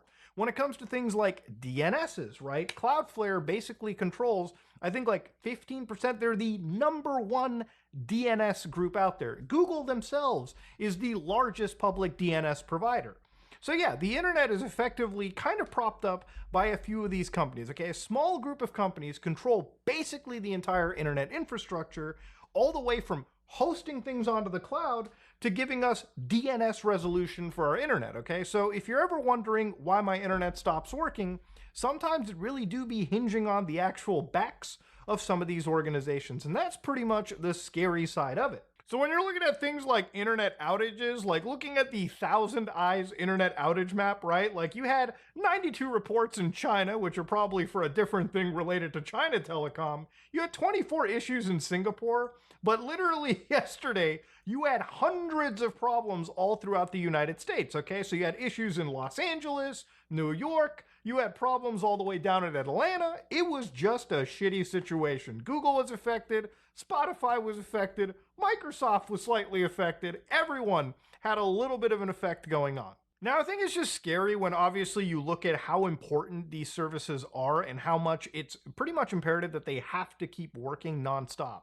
You know, it's not a shock that when you talk about like how important Google is, like even though that Apple and Google are kind of competitors in terms of like mobile phones and like the App Store, so to speak, it's hilarious. Like back in 2021, Apple was literally the largest client that Google had from a corporate perspective. So when it came to how much Apple spent on cloud storage, they were spending around $300 million just to host things like the App Store and all of their extra stuff on their internet.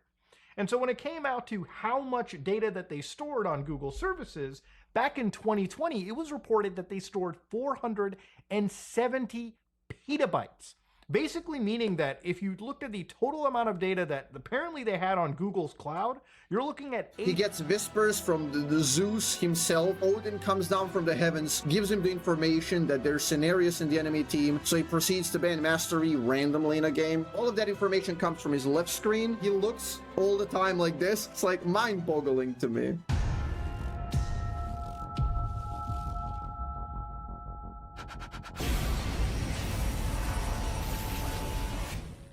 I got pissed off yesterday. I was enjoying the Binding of Isaac in queue. And to play a second game, for variety, I have to put that I'm in queue. And when you put that you're in queue, this motherfucker watches your streams and he target bans you and your entire fucking lobby and the champ, so you cannot showcase the client at all.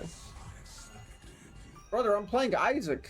Like, you can't show queue for like 1 second.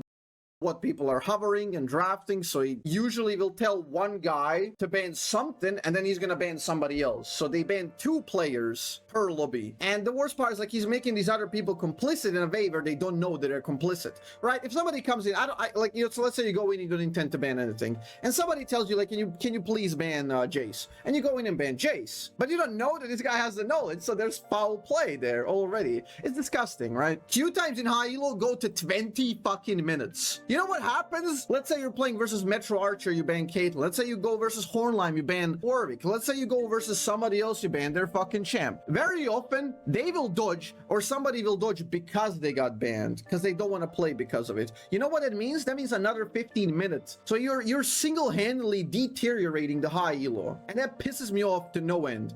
Fuck this guy. High-elo players, streamers, and pro players all have a vested interest in League of Legends success. We all want League to be successful and enjoyable and viewable. Everybody wants that, okay? All 3 factions, they truly need this. They work in congruence with each other. They want this to work. Nobody wants a toxic environment where everyone's afraid to broadcast their gameplay. Nobody wants to have to hide the client, the minimap, put delay, the lobby, no interaction with the chat, nothing. Nobody wants to stream like that. It's fucking horrible. Anyway, to act like this as all three mentioned above. He's streaming on Kick, he's high elo, he's a challenger player, and he's a pro apparently. Like, to be all 3 and still do this is completely parasitic. Your tiny, annoying, parasitic advantage comes from the fact that I'm passionate about my broadcast to provide good experience, that other streamers in the sphere, that other pro players in the sphere are here to deliver experience for their audience.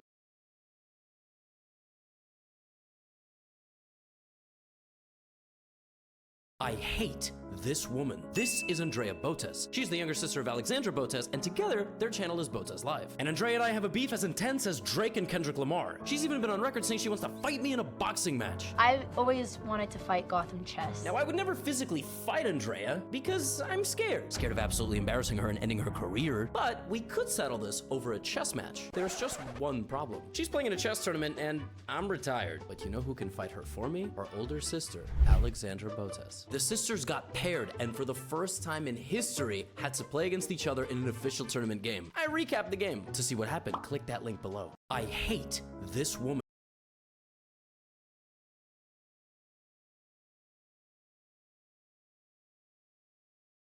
This YouTuber and self-proclaimed beauty influencer is currently on the run from the Kuwaiti Attorney General for fraud and could be facing up to 7 years in prison over in Kuwait. Her name is Chantel Serold, better known as Foodie Beauty, and to put it lightly, she runs quite the questionable channel in a fascinating part of the internet.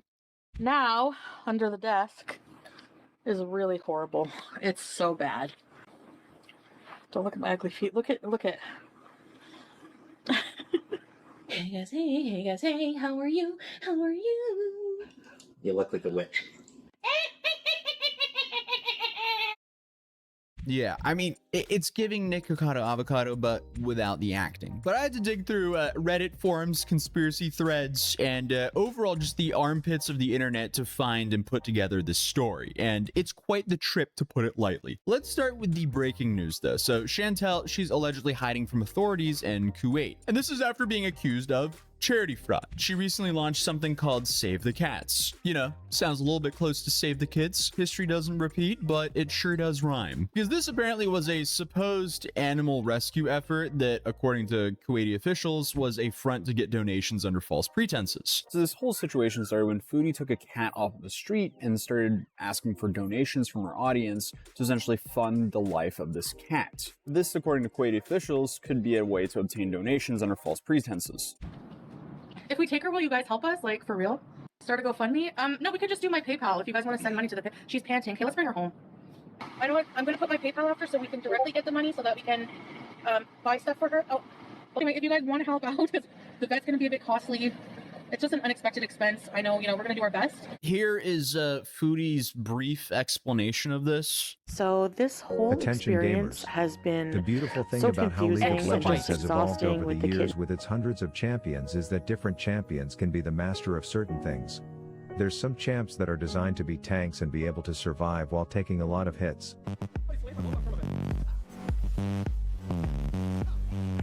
Then there's assassin type champs that are designed to hunt down and burst back line carries.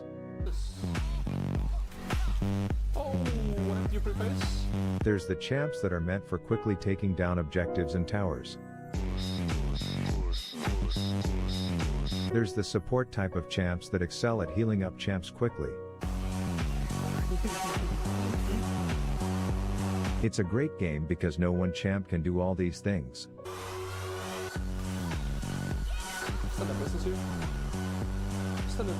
Today we are talking about the man, the myth, the lunatic Eloise that paints himself blue as a part of his mission to prove that Mundo MD is more broken than Elon and Donnie J's relationship by playing Moon and making Dat dough on a fresh account all the way to Challenger. So as a student of the sport, I'm here to learn this complex strategy that can be broken down to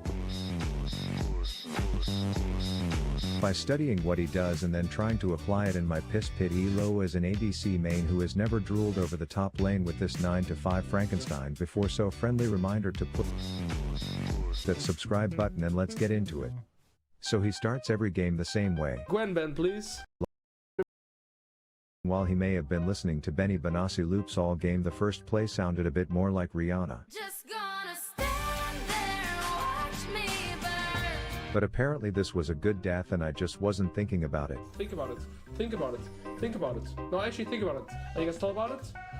And I guess it's because he can just DoorDash express himself back to lane where he genocides the Red Robe Academy, commits a bit of statue vandalism while ignoring that dashing douche, and then continues to proxy. Some would say good death. And a normal level 5 would probably be satisfied with the one proxy, but this roided Wall Street banker lives by the motto push harder than last time, as if he watches Greg Doucette videos and it turns out the sequel to fuck around is almost always find out, and that's just what he does. That said, he comes back to lane and immediately welcomes a trade that to anyone with functioning eyeballs seems like total shit, but he clearly isn't worried. Yo, when I do W there, I heard like In situation that I am so discouraged from ever sharing anything like this again. Okay, so on the screenshot here, it says the only way these animals are saved from certain death is through a private network of compassionate individuals who battle the odds to serve or to save as many abandoned pets as they can. They have no government funding, so they either use their own savings or ask other individuals for donations. There are no SPCAs, animal welfare officers, animal rights laws, or anything like that in Kuwait.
compassionate who race around saving animals can only turn to each other for help, or to overseas-based rescue groups such as Kitty Love Kuwait that partner with them as a team to help these animals find safe and loving homes outside of Kuwait. Now, this is from a charity called Kitty Love Kuwait, who claims to have no association with Foodie, meaning Foodie just took a cat off the street and then vaguely said that she was associated to this organization and started raising funds because of this. At first, I thought she was actually associated to this organization, which is why I'm sitting here in the airport making an update here to just film the story, because apparently things were worse. She just took a cat off the street and vaguely claimed that she was associated to them to collect money under their name. So to say this is absolute bizarre behavior is an understatement. Okay, so why is she doing this? Well, apparently she found a stray kitten over there and brought it to a vet, and naturally that racked up quite the medical bill. So she started, I guess, crowdfunding medical bills for this stray kitten, but then was advised to return the stray kitten to the stray cat mother. Now, I did not think that there would be a law in place to prevent us from taking the kitten, but we were later advised, and that's all I can say, that it would be in our best interest to return the cat to its mother, so we did that. Okay, so I'm trying to figure out if there's more to this story because something doesn't quite add up, but either way, after doing some more research, Kuwait apparently has a massive stray cat problem. We're being followed by an army of cats in Kuwait City on the beautiful coast. So essentially what Chantel was saying earlier is true, that they don't really have cat shelters in Kuwait, not at least to the same extent of what they have in the US and Canada. But also looking at the massive problem over there, there's nothing that she can really do in the grand scheme of things to help the stray cat problem. So I mean, what she's essentially doing with the funds from her audience is pulling up with a teaspoon with the goal of digging a whole quarry. And I feel like she's actually not being that transparent about that either in her fundraising efforts. Like, I get her intentions might have been good with this, but a lot of people online are saying that she's committing fraud, and that might add up when you look at her past that we'll get into later on this video. But I guess a lot of people online calling you out for doing fraud, that's one thing, but when the Kuwaiti government is calling it fraud, that changes everything. What makes this even more absurd is just a few years ago, she's already drawn attention for reportedly abandoning her cats when she moved to Kuwait. But she also announced that she has a cameo. And through this cameo, we found out something quite fascinating. Get a cameo from me today and don't delay. I can sing happy birthday or tell me what you want. I'm like Burger King, you can have it your way. Cameos make great gifts and you can keep them forever and ever.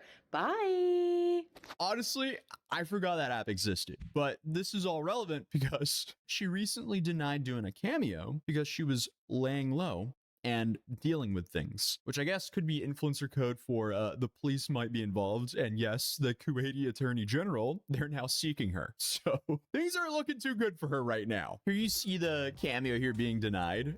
Reason for denied. Sorry, but if I record this cameo for you, it would reveal my location, and I'm currently avoiding the authorities. But if you could donate to the charity I created called Save the Cats, it would help me and my public image, and I would be very grateful. Please delete that pic I sent you of me wrestling an inflatable doll in a pool of gravy. Okay, so quick interjection from the future here. When my editor was looking at that screenshot we looked at earlier, he thinks there's a high probability that it's fake due to a bunch of inconsistencies with the structure of the text. Apparently, things are out of alignment, and he believes there's a lot of bad image manipulation errors. So we'll take the cameo comment with a pinch of salt, as it seems like it's not real, it's just pretty funny. But according to the Instagram account Pause Kuwait, the Attorney General is definitely after her. And obviously, the document is in Arabic, so I used AI to translate it. So according to ChatGPT, the document appears to be a formal complaint or legal notice directed at an official in the Ministry of Social Affairs and Labor in Kuwait. It specifically mentions unauthorized fundraising and names the YouTube channel Foodie Beauty in connection with the matter. Key details mentioned is complaint represented by lawyer Samara Ali Ahmad Al-Saker and defendant or accused Chantel, no nationality specified clearly visible. Complaint focuses on activities related to animal welfare and rescue, specifically referencing the incident dated 2025-5/30. I guess that's how they shuffle their dates over there, but regarding Pause protecting animal welfare, society, and Kuwait. It states the accused used social media, specifically the YouTube account named Foodie Beauty, to solicit unauthorized donations, and it alleges that the raised funds may have not been properly accounted for.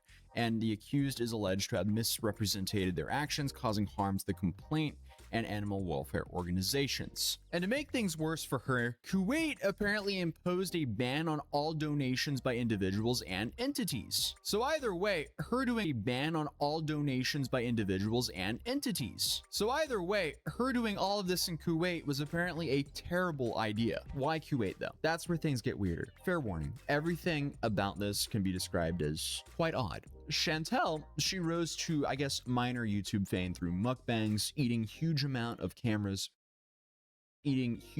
of food on camera, and kind of chaotic live streaming. What started as a weight loss vlog became unfiltered rants, public meltdowns, and a dating life broadcasted in real time. She had had a lot of hookups during this time, the details of which she has frequently shared in her mukbang videos. Out of these, the most infamous story is the one in which she picked up a fingerless man from a bar. She also once flashed a guy who was much older than her for only a Klondike bar. Once you start digging into her channel and watching all of her mukbang videos, you'll witness her talking about more similarly absurd experiences she had had. Chantal just randomly found herself turned on by God knows what while she was out in public. So she decided to pick up a homeless guy from the streets and proceeded to have with him in a public area by a lake. We did it on the rock near the harbor. Like not the harbor, but you know, it was like a boat dock thing. Right. You see, this is why I described her earlier as a questionable channel and a fascinating part of the internet, because, putting it lightly, her decision making is quite questionable. I feel like a lot of Nikocado viewers ended up here for some reason. That reason is honestly kind of obvious, though. I mean, it seems like that type of audience, they love people eating absurd amounts of food and doing extremely questionable things. If you want to hear someone talk about being addicted to men while eating a dumpster truck amount of food, this is the channel for you, or was the channel for you, because now she's in hiding. So who knows when you'll get this content back? Now, about that move to Kuwait. 2 years ago, Chantal, she vanished from Canada and resurfaced in Kuwait, saying that she married a man named Salah. Chantal is announcing that she will now try to be more reserved and dress more conservatively since she's seeing a Muslim man now. She basically shook the entire YouTube when she posted a video titled, "My First Hijab." She started the video by saying salam to the viewers, and then she went on about how she's now a more humble person. Talk about a 180. But Reddit sleuths, they suspect this wasn't just for love. It may have actually been an escape plan. She had mounting debt, angry ex-fans, and a long history of just insane behavior online. So she did what a lot of YouTubers and live streamers do when their back is against the wall. They move out of the country and just completely rebrand. Kuwait, where I guess she rebranded as a modest wife and a hijab, offered a clean slate, or so she thought. Then came the Save the Cats campaign. Here she started posting about rescuing strays, sharing donation links, and positioning herself as a feline Mother Teresa. But when authorities began looking into the money and where it was actually going, she went silent. And by silent, I mean she started making these weird videos where if you don't donate to Save the Cats, they will all die. The woman's internet history is quite the dumpster fire. It would take me ages to go through all of it. It would kind of be like trying to explain Trisha Paytas's internet history in a short video, except Trisha Paytas is overall liked now on the internet, while Foodie Beauty, she seems to be pretty much disliked across the board. This is not a normal YouTuber, clearly. This is a woman who did what most would never even think of doing, then documented it all for the world to hear about her and see, unfortunately. And doing the research on this video, for me at least, was kind of like being spoon-fed information I didn't even want to hear. And let's not forget her pets, because we mentioned she had pets in Canada before. Apparently, Chantal, she left behind 2 cats, one of which was named BBJ, and BBJ was apparently in extremely poor health. People online begged her to rehome them responsibly, but she didn't. Instead, another creator by the name of French Fried Girl, yep, that's her name, she adopted the cat BBJ, exposed her neglect, and revealed that the cat's claws were growing into the paws. Chantal responded by threatening to sue her. You really cannot even make this up.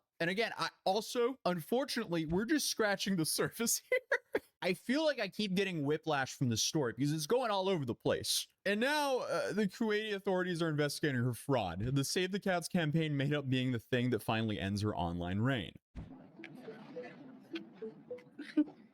This was all captured on live stream, and she was asking people on there for donations to take the cat to the vet. Well, according to an organization named Paul's Kuwait, this is absolutely illegal, and she swiped the cat from its nursing mother. They revealed in an official statement that they were filing complaints about her with the government. They said they are also collecting evidence against her husband Salah, where it turns out that he was collecting money in the name of animals as well, and they said once they collect all the evidence, they'll be reporting it to the authorities. So in short, it now maybe seems like she stole a kitten off the street to e-bag money for? And this might not just have some small consequences. Fraud involving donation misappropriation in Kuwait, it can result up to 3 to 7 years in prison. And if it's proven that she organized this with intent to take advantage of the public trust, that can extend to over 10 years or more. Then there's also fines that go with violating charity law, especially if the charity wasn't registered or approved by the Ministry of Social Affairs. Which, I mean, looking at her character and how she's acted, I doubt that was the case. She also can have these funds seized, and of course, she can also be deported. In fact, Kuwait has an automatic deportation rule for non-citizens who break the law. At the very least, maybe this will keep her off the internet for good, but honestly, I doubt it. I feel like with a lot of people we cover, when you think they're going to leave the internet forever, they end up just respawning 2 weeks later. It was only a few years ago where her account was apparently banned because she was trying to promote her OF, but then she was able to get it back somehow, and then 5 months ago in December, she posted that she was taking a break from YouTube. I just wanted to come on here and let you know that I have decided to take a break from the YouTube streets. So, from social media.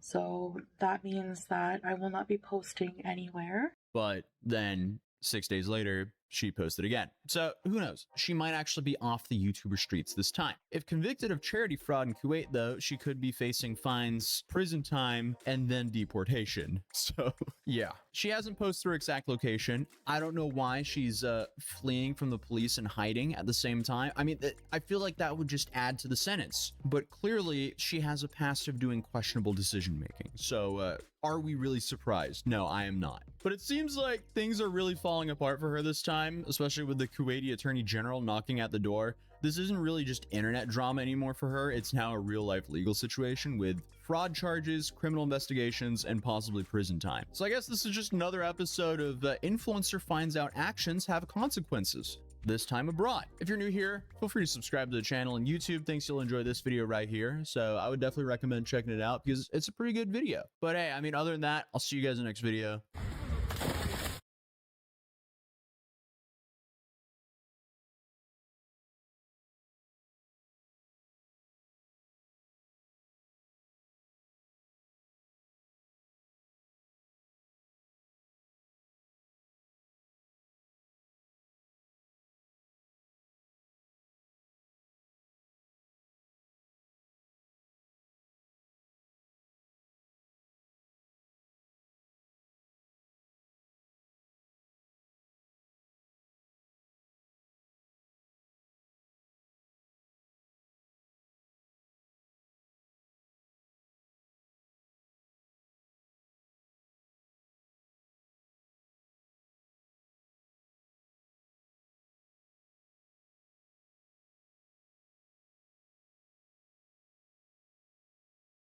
What would you do if every time you discovered a new meta, build or pick, Riot nerfed it 2 patches later? That's exactly what's been happening to Baus, over and over again. And even while creating these broken strategies, he's been banned multiple times. In the last 3 years alone, Baus has caused multiple patch changes, and guess what? It's still happening. At this point, is Riot actually balancing the game, or are they just trying to patch Baus?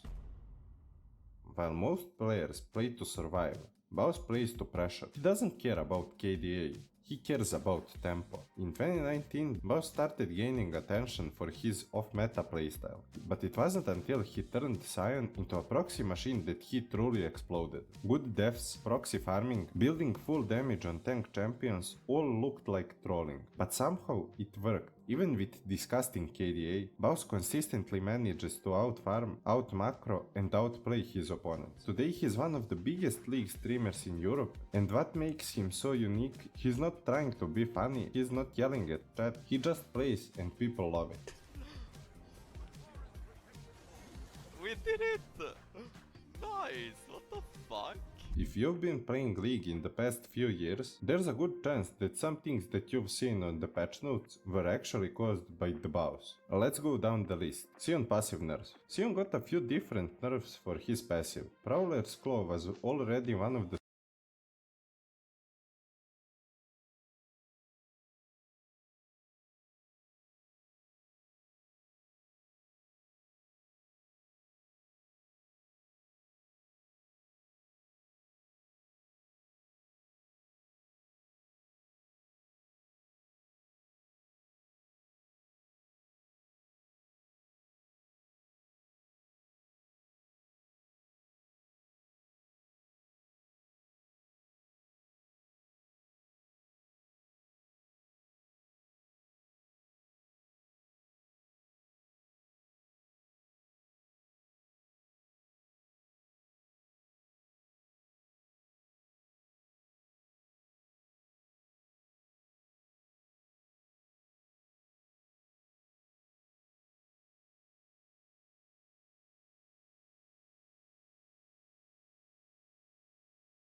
easiest items for assassins, offering mobility and bonus damage in one click, but Baus found completely different use for it. He would cast his E ability on a minion and mid-animation Prowler onto it, allowing him to dash across the lane and catch his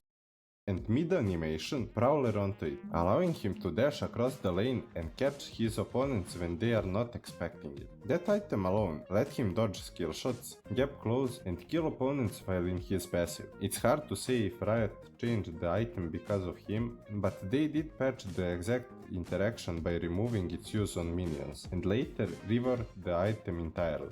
Nice! the claw combo.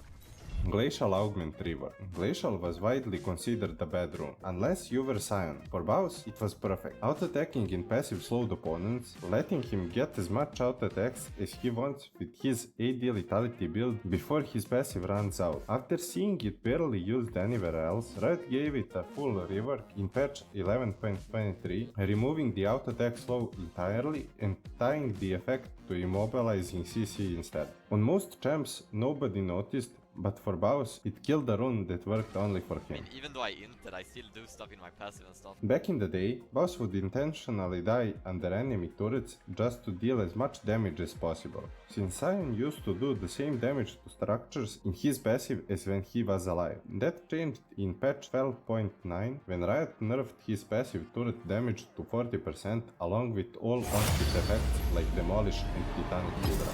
아, 금기어 뻔했다. 잡은 거 아니야. 깡, 깡, 깡. 더 강해져. 진짜 씨. Next on the list is Bounty System nerf. Boss used to die 10 times, still be 2000 gold above you, and after you kill him, you get 100 gold because bounties were tied to kill streaks, and not actual impact. But in patch 14.21, Riot reworked the system. Now bounties are based entirely on gold earned. That means even if you are 000, you can have a bounty just from farming, and a support like Lulu can be worth extra gold just for shielding. It's a direct hit for Baus's playstyle, where feeding for tempo is no longer free. And you know, you can be the judge, but I'm just gonna go ahead, like, we're gonna take a look at the stats here real quick. We're just gonna take a look at the stats, and we'll really see what's happened this game, right? Most damage. We take a look at the Darius gold income. He has 16,886. Take a look at the Scion income, 892. That is a full 6 gold more than him. Minion Dematerializer. Baus abused this inspiration rune to instantly clear waves, stay ahead in gold, and apply constant pressure while playing tank Scion, because of the lack of damage from tank items. Rune did exactly what he needed. Gave him bonus damage on minions and the ability to push waves faster in the early game. Riot removed the rune entirely in patch 14.10, likely because Baus turned the utility rune into a core farming tool. Turret plating nerfs. In patch 13.20, Riot reduced turret plate gold from 175 to 125. Then in 14.18, they buffed turret resistances after each fallen plate from 40 to 50 armor and magic resist, making towers even harder to break down the longer you stay. 2 items, 13 minutes. Now that is income right there. We're talking mad cash. I invested in the right stuff at the right time. But why is Riot actually doing this? At first, it seems personal. One guy invents off-meta builds, dominates ranked, and Riot decides to delete them. But the truth is more complicated. Riot doesn't hate Baus. What they do hate is when one player wraps the entire meta around himself. Baus doesn't play like everyone else. He doesn't care about his KDA. He doesn't care about flashy plays. He cares about pressure, tempo, and drawing as much attention to himself as possible. And that's why his playstyle works. While the enemy team is chasing a 0-6 Scion around the jungle, his teammates are taking dragons, towers, and free gold. But here's the issue. When everyone starts playing like this, especially in low elo, it becomes a problem. Players die 15 times thinking they are him. They're trying a strategy they've seen work, but have no idea how or why it actually works. So instead of nerfing Baus himself, they nerf the tools he uses, because the moment these mechanics become exploitable, the game stops functioning as intended. So is it fair? Depends on who you ask. Some people say he's a genius innovator who deserves respect, others say that he has a dangerous influence on League. Chad, I am of the opinion I'm not being target nerfed, Chad. Like, that's ridiculous.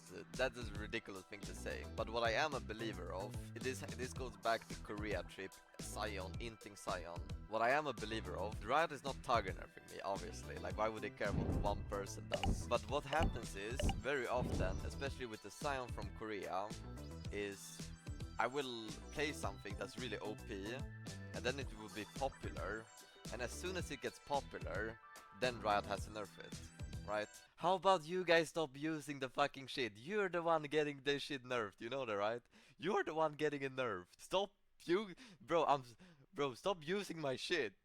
You're stealing my whole flow over here. Anyways, let's get back to the list. Death timers. One of the ways Baus uses his passive is to bypass gray screens. By dying intentionally, his passive would let him keep playing while his respawn timer silently ticked down. But in patch 14.16, Riot increased death timers significantly, making this tempo abuse much harder. Now dying early doesn't mean a free wave clear and instant reset, but it's still more likely you'll see Baus actually recall before level 7 than someone who watches this video hit the subscribe button. Next on the list is book build. If you don't remember, on top lane Gragas Baus used to stack 3 to 4 fiendish codexes for insane AP and ability haste in the early game. He would later upgrade them into items like Cosmic Drive, Zhonya's, Banshees or Lich Bane. But after Riot reworked the build paths, you could no longer convert these codexes efficiently, killing one of the weirdest and most effective scaling strats in solo queue. And the most recent nerfs that Baus has got were Symbiotic Souls. These boots became one of the most popular items in the game, and for a good reason. The Empowered Recall let players reset faster, removing the usual trade-offs that come with staying in lane. But no one abused it like Baus. He realized just how broken the tempo advantage was. Proxy a wave, reset instantly, and be back in the lane before your opponent even notices you were gone. In patch 25.9, Riot removed Empowered Recall from the base item. Now you only get it after evolving the boots, killing the early game tempo abuse that Baus built entire strategies around. While working on this video, I found out Baus is getting another nerf. Apparently right now he's the only top laner who is playing Crit Y, and it's actually been working. Tons of damage, fast wave clear, and strong all-ins. So what is happening is YZ was bugged for years, dealing 2 times critical damage instead of the usual 1.75, something that's been in the game since patch 10.23 by the way. Nobody cared about it for years, but the moment Baus starts abusing it, boom, bug fix. Wow! Oh wow! She's just gone! She's just gone! Let's now look at some facts. Baus made proxy farming mainstream again. Before Baus, most players thought proxying was a troll behavior or something that only singed players would do. Now it's a legitimate strategy even in pro play. Teams occasionally mirror his early game ideas. He changed what inting actually means. Baus flipped the entire idea of dying into a win condition. And suddenly, stats like 0, 7 and 10 weren't bad. He forced Riot to rethink how gold and XP work. Some of the most recent bounty changes, death timer tweaks, and even turret gold distribution all trace back to problems his playstyle exposed. Even the items he abused get patched almost instantly. It's like Riot is constantly one patch behind Baus's brain. He doesn't just play the game, he redefines it.